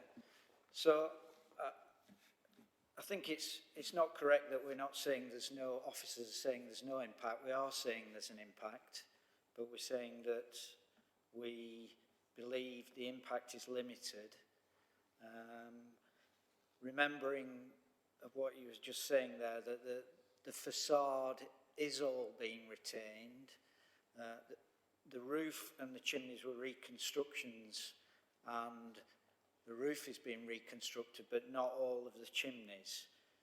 And the difference is that we've come to a position where the scheme, if there were to be all those chimneys were to be reconstructed as originally approved, there would be certain impacts which are outlined in the report. And when you judge whether to accept this proposal or not, you have to look at what the implications are, and having done that and judged that against the level of impact, we think on balance it's acceptable.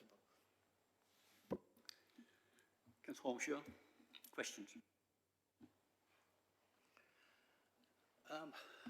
I need a point of clarification here, because I've seen a number of planning meetings, and what I thought wasn't part of the meeting was the business case for or against the development. So I've heard that a number of times being given as reasons why an application will or should be put forward to happen or not to happen. So why is this being used as a major argument within this discussion that we have here? And that's the question I've got of officers. I want to know why. Am I wrong? Is that the case that a planning application shouldn't include those things or not? But the whole heart of the cities are based on an economic presumption. But anyway, let the officer reply. Yeah, I mean, when the National Planning Advice on Sustainable Development it's made up of 3 different themes, one of which is economic, the social as well, and environmental. And where economics comes into this is that this scheme will deliver economic as well as social and environmental benefits, which will be significant along with the other heart of the city schemes to the city centre. And the position we're in now is that they will potentially be put at risk. And so that's why it's relevant here. And I don't believe that there's any conflict with policy in that respect. Councillor Williams. Thank you, Chair. Great question to the officer. Under the original scheme, which came a few years ago, the replacement or the retention of the chimneys, was that like for like? Yes, in that they would look like for like. They weren't going to be, obviously the chimneys as they are now, as they were solid brick chimneys. The design was, because of the way the roof was being reconstructed, they needed to be supported on new steelwork, and they were going to be brick slips, which are thin slivers stuck to the face of the new structure there. So they would have looked very similar, but they aren't exact historic replacements. Hope that. More questions? Question? Yeah, so another question. I think Mr. Hughes raised an interesting point about the variability of of heritage statements. So I don't know whether this is the right forum to bring this up, but I'm going to bring it up anyway. Is there a standard set of criteria for heritage statements? Because I think they're all over the place. And we certainly need one if there isn't a set of standards. Howard? There's certainly guidance on how you consider heritage impacts, and there is guidance on how that needs to be assessed, and there are obviously differences of opinion on all these things, but at the end of the day, your officers have looked at the heritage impact and looked at the counter arguments that have been presented by Hallamshire Historic Buildings and come to their own view, taking both those into account. And we've set that out in the report and how we feel that complies or doesn't comply with policy. So even though there may be differences of opinion on how good heritage impacts are, provided your officers have considered all the relevant planning considerations and put them in front of you, then I think you can make a decision on that regardless.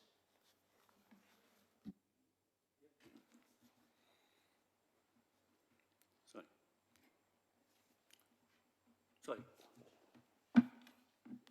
Thank you, Chair.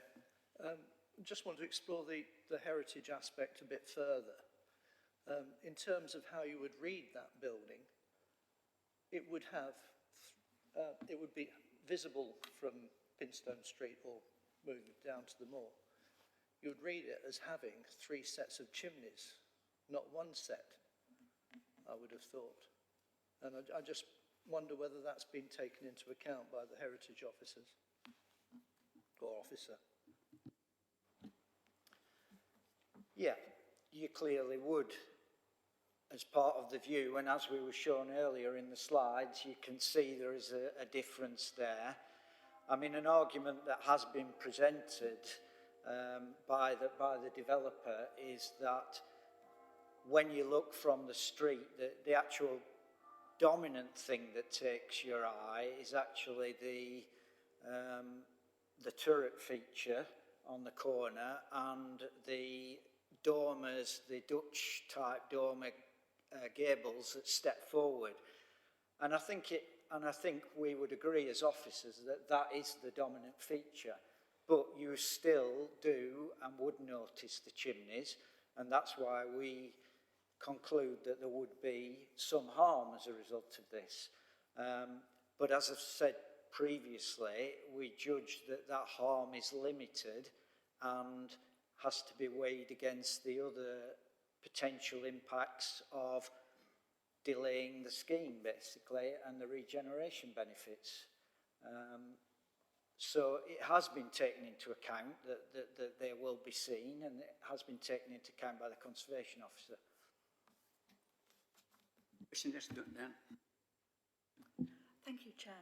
I think I'm going to be a bit of devil's advocate here because I understand from the paperwork that this building isn't listed. And therefore, if the developer said, can't afford to do this anymore, and walked away and left the facade there, and left it to crumble, what would be the consequences?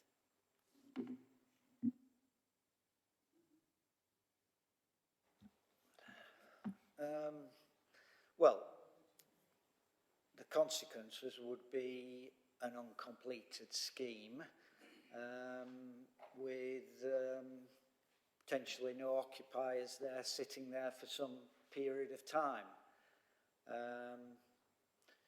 I think in reality that is unlikely, and that what's more likely is that if the developer was required to put the chimneys in, that there would be a delay in the scheme coming forward, and they would need to make savings elsewhere in the scheme, which may have impacts on the quality of the scheme overall, and may result in the buildings being vacant for a longer period than you would expect if some of these potential occupiers are lost to the scheme.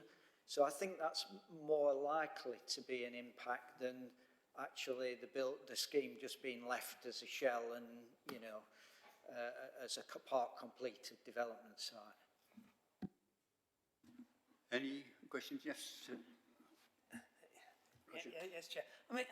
I mean, just could you be clear when the previous planning permission was granted, and also the consultation on either that plan permission or the previous one? Because I don't think we've got the relevant planning history in this, but my recollection is all the consultation we've had for the last 15 years has included the facade and the roof and the chimneys. Is that not the case, that the consultation has always been about retaining all of those elements?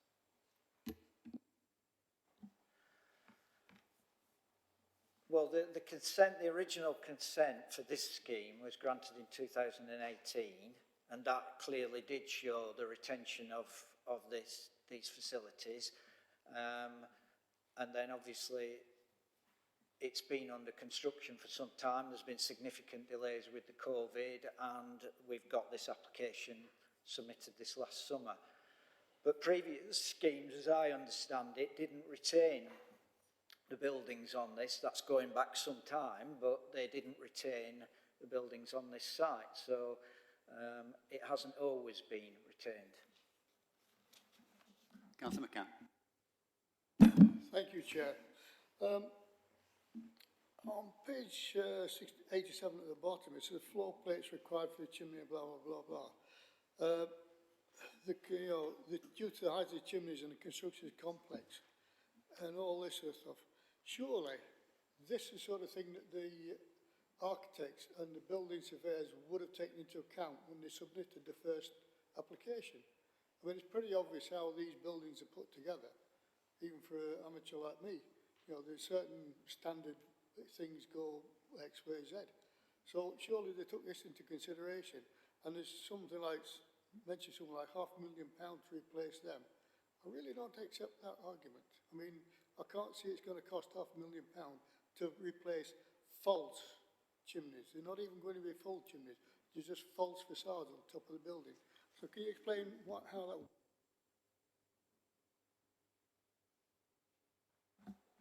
Okay, so I think there were two elements there. One was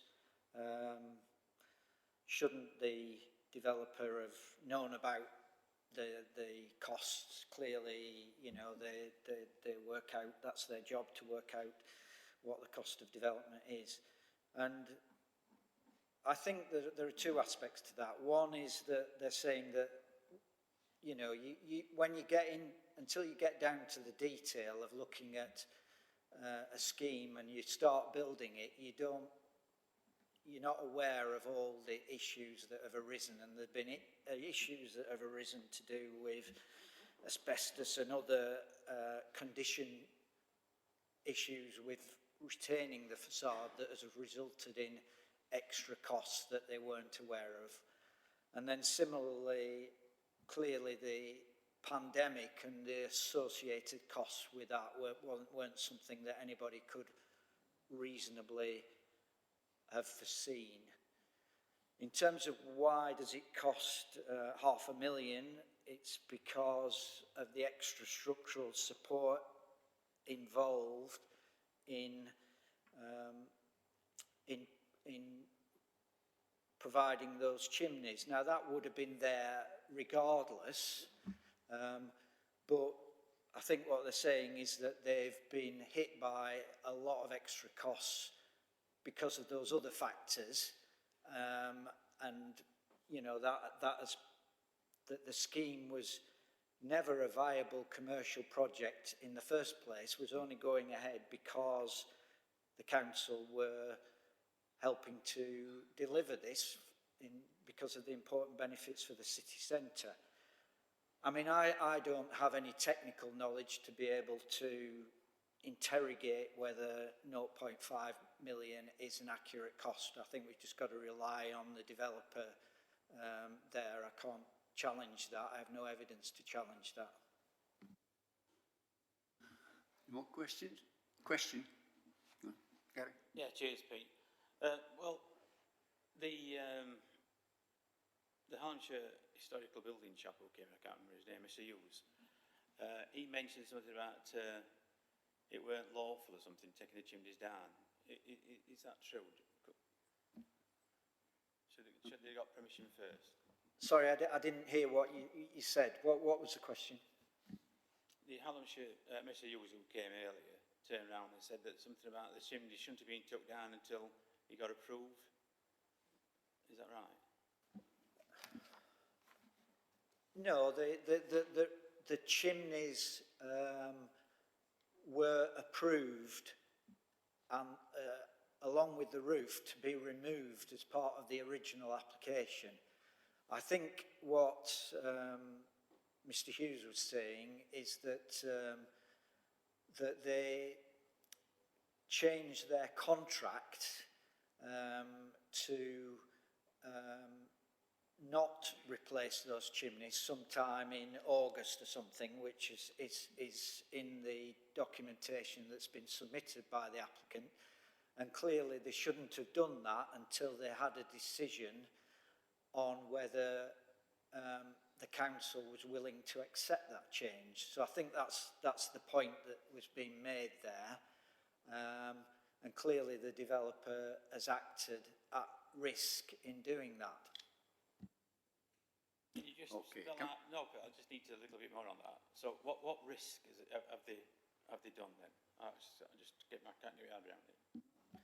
The risk is that the council wouldn't grant planning permission for the non-replacement of the chimneys, and therefore the work that they've gone ahead with on the roof, they've taken the risk that some of that work would be abortive work before the council's made a decision on it. Okay, can we move to comments? Thank you, Chair. I mean, I reluctantly agreed to this when it first came round because, quite frankly, and this, I'm looking at this screen now, that building at the back is horrendous, really is. As are most buildings in the middle of Sheffield at the moment, I think are awful. I mean, I don't know about heart of the city, I don't think there's any heart left in the city, to be honest, but that's a personal opinion. But, I mean, what I can get from this is that the council are being asked to help the the developer save money. And I really don't accept it. I mean, you take these 3 chimneys off for folks, whatever number they are. I mean, you completely change the shape of the building. And we only agreed to it because it was retaining the shape of the building and the scene, the look of it. And, you know, I'm sorry, I'm not going to support this at all here because I think it's another piece of Sheffield's history going down the pan. Mr. Sangar. Thank you, Chair. I will be voting against the officer's recommendation. I believe that this is substantial harmful impact on the character of the conservation area. We've been here for 23, 24 years, and I've sat in numerous, in terms of the whole city, and I've sat in numerous meetings where, with the public and standing with display boards, and they've all said the facade of the Pinster Street is one of the things they want to keep. And by the facade, they meant the facade, the front, the roof, and the chimneys, and particularly the cupola and the chimneys. And you know, I think the architects, Flockton and Gibbs, clearly had a distinctive style. Our colleagues on planning committee in 2018, and I wasn't here then, I don't think, took the decision that it was important to retain replica chimneys as part of the conservation area, and I think we should keep to that position. I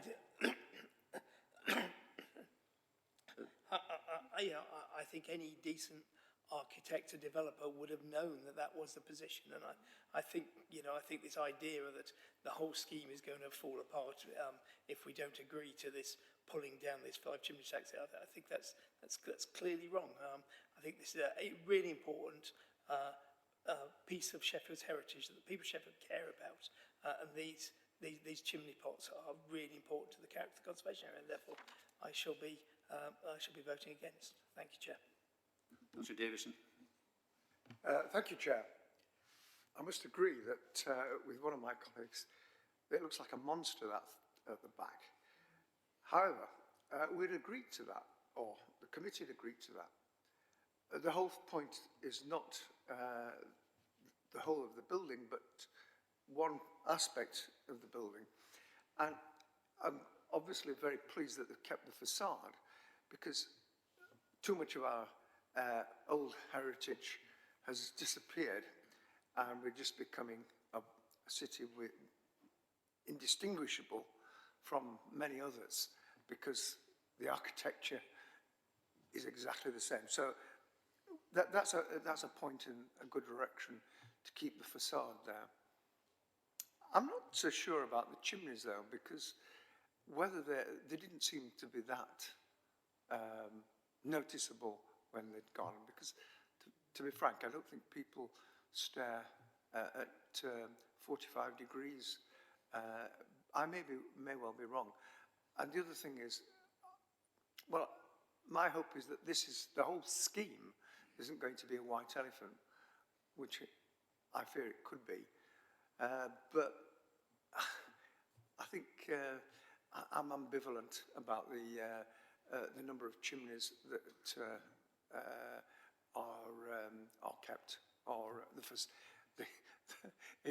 the models of those chimneys are kept. Thank you. Ms. Dams. I'm afraid I think I'm going to be voting against this, because we've lost so much in Sheffield during the Blitz and things. And you go to other Yorkshire cities that didn't get it. I worked and lived in Bradford for a time, and you got some really great old buildings in Huddersfield. We lost some of them because of the Blitz, and we lost some of them because it was our fault. I mean, I'm old enough to remember the old Norfolk Market Hall, which was a really nice building and part of our city centre. And I think, you know, defending what we've got left a bit isn't enough. I think on certain buildings we need to be very, see them as being very important and cherish them. So I would have liked to have voted this, but I just voted for it. But I just don't feel I can't. I think we need to defend what we've got left. Councillor Little. I shall be voting against chimneys. I'm not particularly fond of them. They're not particularly wonderful looking pieces of engineering on the tops of these buildings. However, they're a relic reminding us that we needed a Clean Air Act. And I think we need those constant reminders that we actually do move on, and we need to move on. So I will be voting against. Councillor Holmeshaw. The application, the original application, was a huge compromise, I think, in itself, from the old sounds of it. This application, like that one, is in a conservation area, which has its own policies. It affects the setting of other heritage buildings around it. It's governed by the City Centre Urban Design Compendium. For all those reasons, I think we ought to stop downgrading these policies and start using them correctly. I think Condition 2 was obviously added for a good reason. It needs to stay. I've seen other Flockton and Son were another iteration of that architectural practice. Flockton and Gibbs. And tall chimneys are all part of that particular feature. It's pointed out by Hallamshire Historic Buildings and by Sheffield Conservation Advisory Group that they should stay, and I'm going to be voting against the planning condition. The change in the planning condition. Thank you, Chair. Yeah, it's quite interesting. While people have been talking, I've been bouncing between slides 40 and 45 as I have to use the laptop. And to me, it becomes more and more evident that those chimneys, if they are retained, go a long way to masking the impact of the modern building behind it.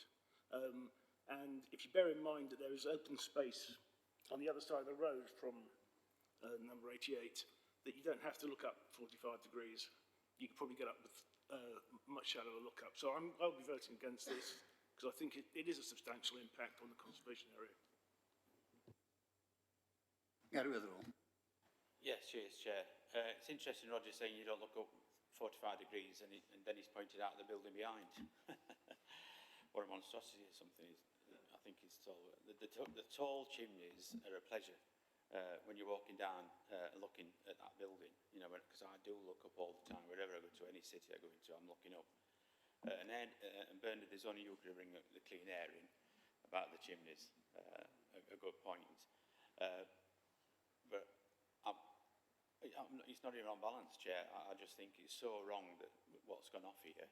I'll be voting against this application, Chair. Anybody else? Okay, we'll move to the vote. Chair, could I just come in a second? I mean, it's clear from listening to the debate that members are not happy about this. And clearly, I don't think there's probably any mileage in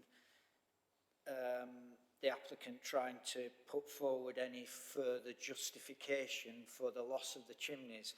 I just wonder if there is any appetite amongst members for a compromise in terms of retaining more of the chimneys, or whether this is absolutely clear cut that members would only accept all the chimneys being retained. If there is some appetite for retaining, you know, maybe another 2 or 3 chimneys, then that might be something worth considering deferring and giving the applicant an opportunity to consider that and then bringing it back. But obviously, if members are adamant that they all need to be retained, then that's not something that you might want to consider. Councillor Dams. I just think we should vote on what's in front of us, and if the applicant wants to come back with a compromise, well, we'll see what happens. But I think we should be firm in our resolve. Councillor Hurst. I think we should listen to what may be on offer, if there may be something to mitigate against the impact. And if that's possible, then I would be willing to defer on those grounds. Councillor McCann. Yes, Chair. I hate to agree with Councillor Dams, but I will. Just a coincidence, Bob. Yeah, just coincidence. Basically, I think it's about time we as a council put a line in the sand. And it's about steady to developers, you know. We care about the city as it is. And we need to preserve as much of the city architecture. It may not be the best architecture in the world, but it is Sheffield. And God knows, you know, the Sheffield I grew up in has pretty much disappeared. There's not much of it left. Rubbish. Councillor Weatherall. Pete, you can't say things like that. Apologise. Right, I absolutely agree with you. I think 3 chimneys, I could, you know, from, what is it, 5 or 6 now? 6, isn't it? I think 3, cutting them down by half, they're getting a bit, and we're still getting the visual impact of that's for hard. So I'd second that, what Diane, Councillor has recommended, to defer and brought back. Chair, thanks. Must admit, I prefer going down the route of having less. You know, 3 is suit. I think, you know, evenly spaced would just fit in well, but happy to do what the committee requires. Is that a firm proposal that we defer and ask them to reconsider, or whether they would consider? Is it any worth pursuing that, or people dead against it? Those who would go down that route, just, sorry, get the officer. Thank you. If a member wants to make a proposal to defer and he wants to second that, I'd recommend the members took a vote on that. So Councillor Hurst proposed that. You seconding that, Gary? Councillor Weatherall second that we defer this and suggest leaving a minimum of 3. Let's just have a show of hands. It's just because you're on it. Those in favour? That's clear lot. Those against? That's clearly lost, so it's a non-starter. So, anybody else wish to speak? Okay, well, we'll take. I'll go around the room for votes again. Councillor Little. Against. Against the officer's recommendation. Chaplin. Against the recommendation. Councillor Hurst. Against the officer recommendation. Councillor Downs. Against the officer recommendation. Councillor Naz. Against. Councillor McCann. Against. Against the officer's recommendation, Chair. Councillor Davison. Abstain. Councillor Weatherall. Against, Chair. Against, Chair. And Councillor William. Yeah, against, Chair. And Councillor Price against. That's fairly overwhelming, isn't it? Sorry, Chair. We need to move on to discuss the reasons for refusal. I just want to stand by our original decision. Whoever gave that decision, but I mean, what reason do you want?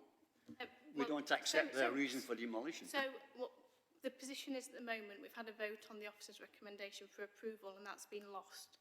So now we need a member to move refusal of the application and to suggest reasons. And the normal procedure would be to go to the planning officer to discuss those reasons and the evidence for it.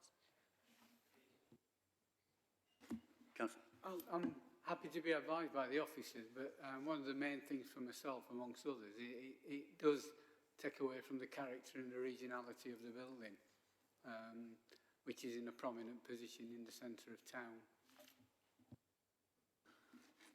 Councillor. Yeah, so I mean, to me, it's about it that, you know, this is about substantial harmful impact on the character of the conservation area. But I would refer officers back to the paper in 2018 when the committee made the decision and look at the reasons we took then, because I think they're still just as valid as the ones which we agreed with in 2018. I mean, 2018 point was a compromise, and what we're saying is that far and no further. Councillor Williams. Yeah, just really to reiterate that I think it is a substantial impact on the conservation area. Councillor Weatherall. Thanks, Chair. Bit of legal advice now we need. Can't we just say that it's not what we originally went through in 2018?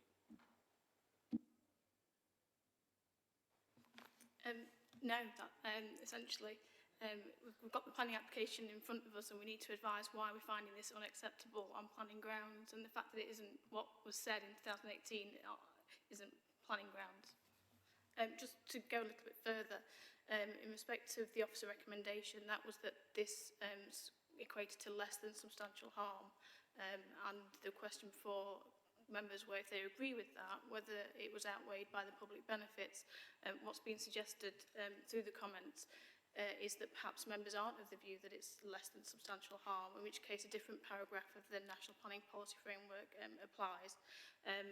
But essentially the same thing, it still stands in terms of the public benefits need to be considered. So I don't know if Howard wants to come in on that point. I think to argue that it is substantial harm in terms of the MPPF is not really sustainable, because that's a very high bar to reach. And when you previously agreed that the loss of all the rear of the buildings, the interior and everything was less than substantial harm, then the loss of these chimneys being substantial would be very difficult to substantiate. So I think from what I can gather from members is that maybe a reason for refusal based on the fact that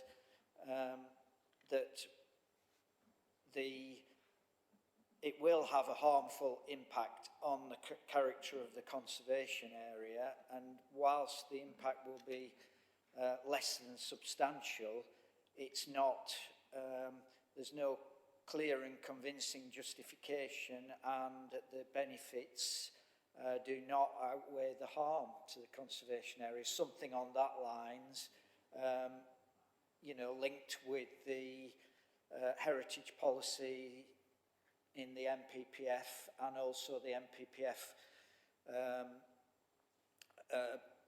where it says that planning authorities should be wary about downgrading of schemes from when they were originally permitted. So something on those two lines. I can't remember the exact paragraph number, but something on that lines. That's it. Thank you, Chair. So the position is, as mentioned earlier, that somebody needs to move for refusal on those grounds, needs to be seconded and then taken to a vote. If that is what occurs, I would ask that the final wording of the reasons for refusal are delegated to planning officers in conjunction with the co-chairs. Thank you. People happy with that? I'd be happy to move it, Chair, and accept those recommendations if somebody's going to second it. Okay, happy with that? Yeah, we now need to move to the vote to refuse on Again. those grounds. Sorry, you want to come? Just coming in, following on from what Howard said, I mean, the language I would think of using is along the lines of it's a loss of a key and specific piece of distinctive Sheffield vernacular heritage. And on those lines. It's rather wordy, but it's a bit more specific, I think. It's a great word. Chair, I'd prefer to leave it to the office. I admire your vocabulary, but I think the officers might be better placed to frame into a refusal what we're saying, really. Can I go to the vote now? You're clear on what we're voting on? That's okay. So whip round again then. This is in favour of the rejection on the grounds that we've suggested. So you're in favour of this one, right? Yeah, for the reasons. Okay, Councillor Little. In favour of the... Councillor Holmford, sure. In favour. Councillor Chair. Chapman.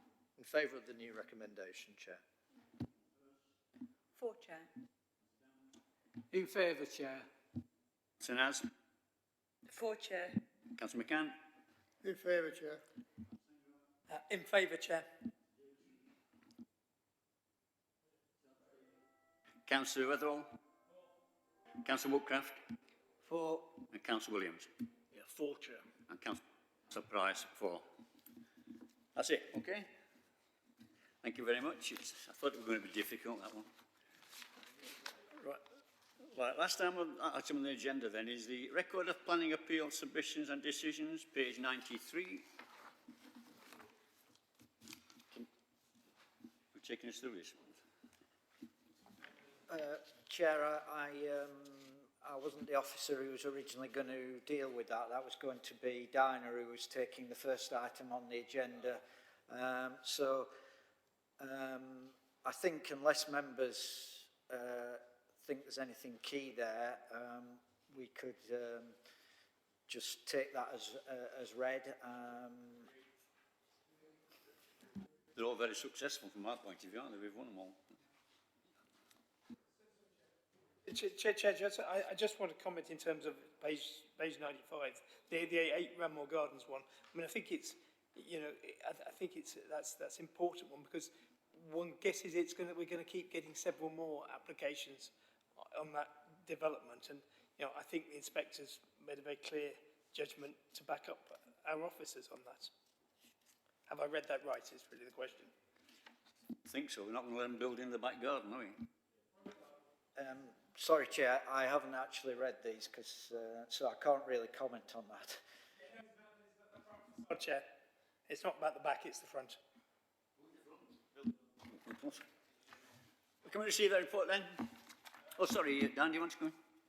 Yes, please, Chair. It's just to note that we do have some notes from Dinah, who was originally going to present this, so I can share them with the meeting, because I think there are quite a few decisions on here that are important learning for us. As Councillor Sanger said, these are going to appear again and again going forward, so it's so complex planning. I think every bit of guidance and learning we can take helps, so I will share those with the permission of the meeting. Perhaps we could get the officers to circulate members the implications of these decisions, you know, for future. It might be a good idea. Can we minute that? Okay, receive that in. Thank you all for your attendance.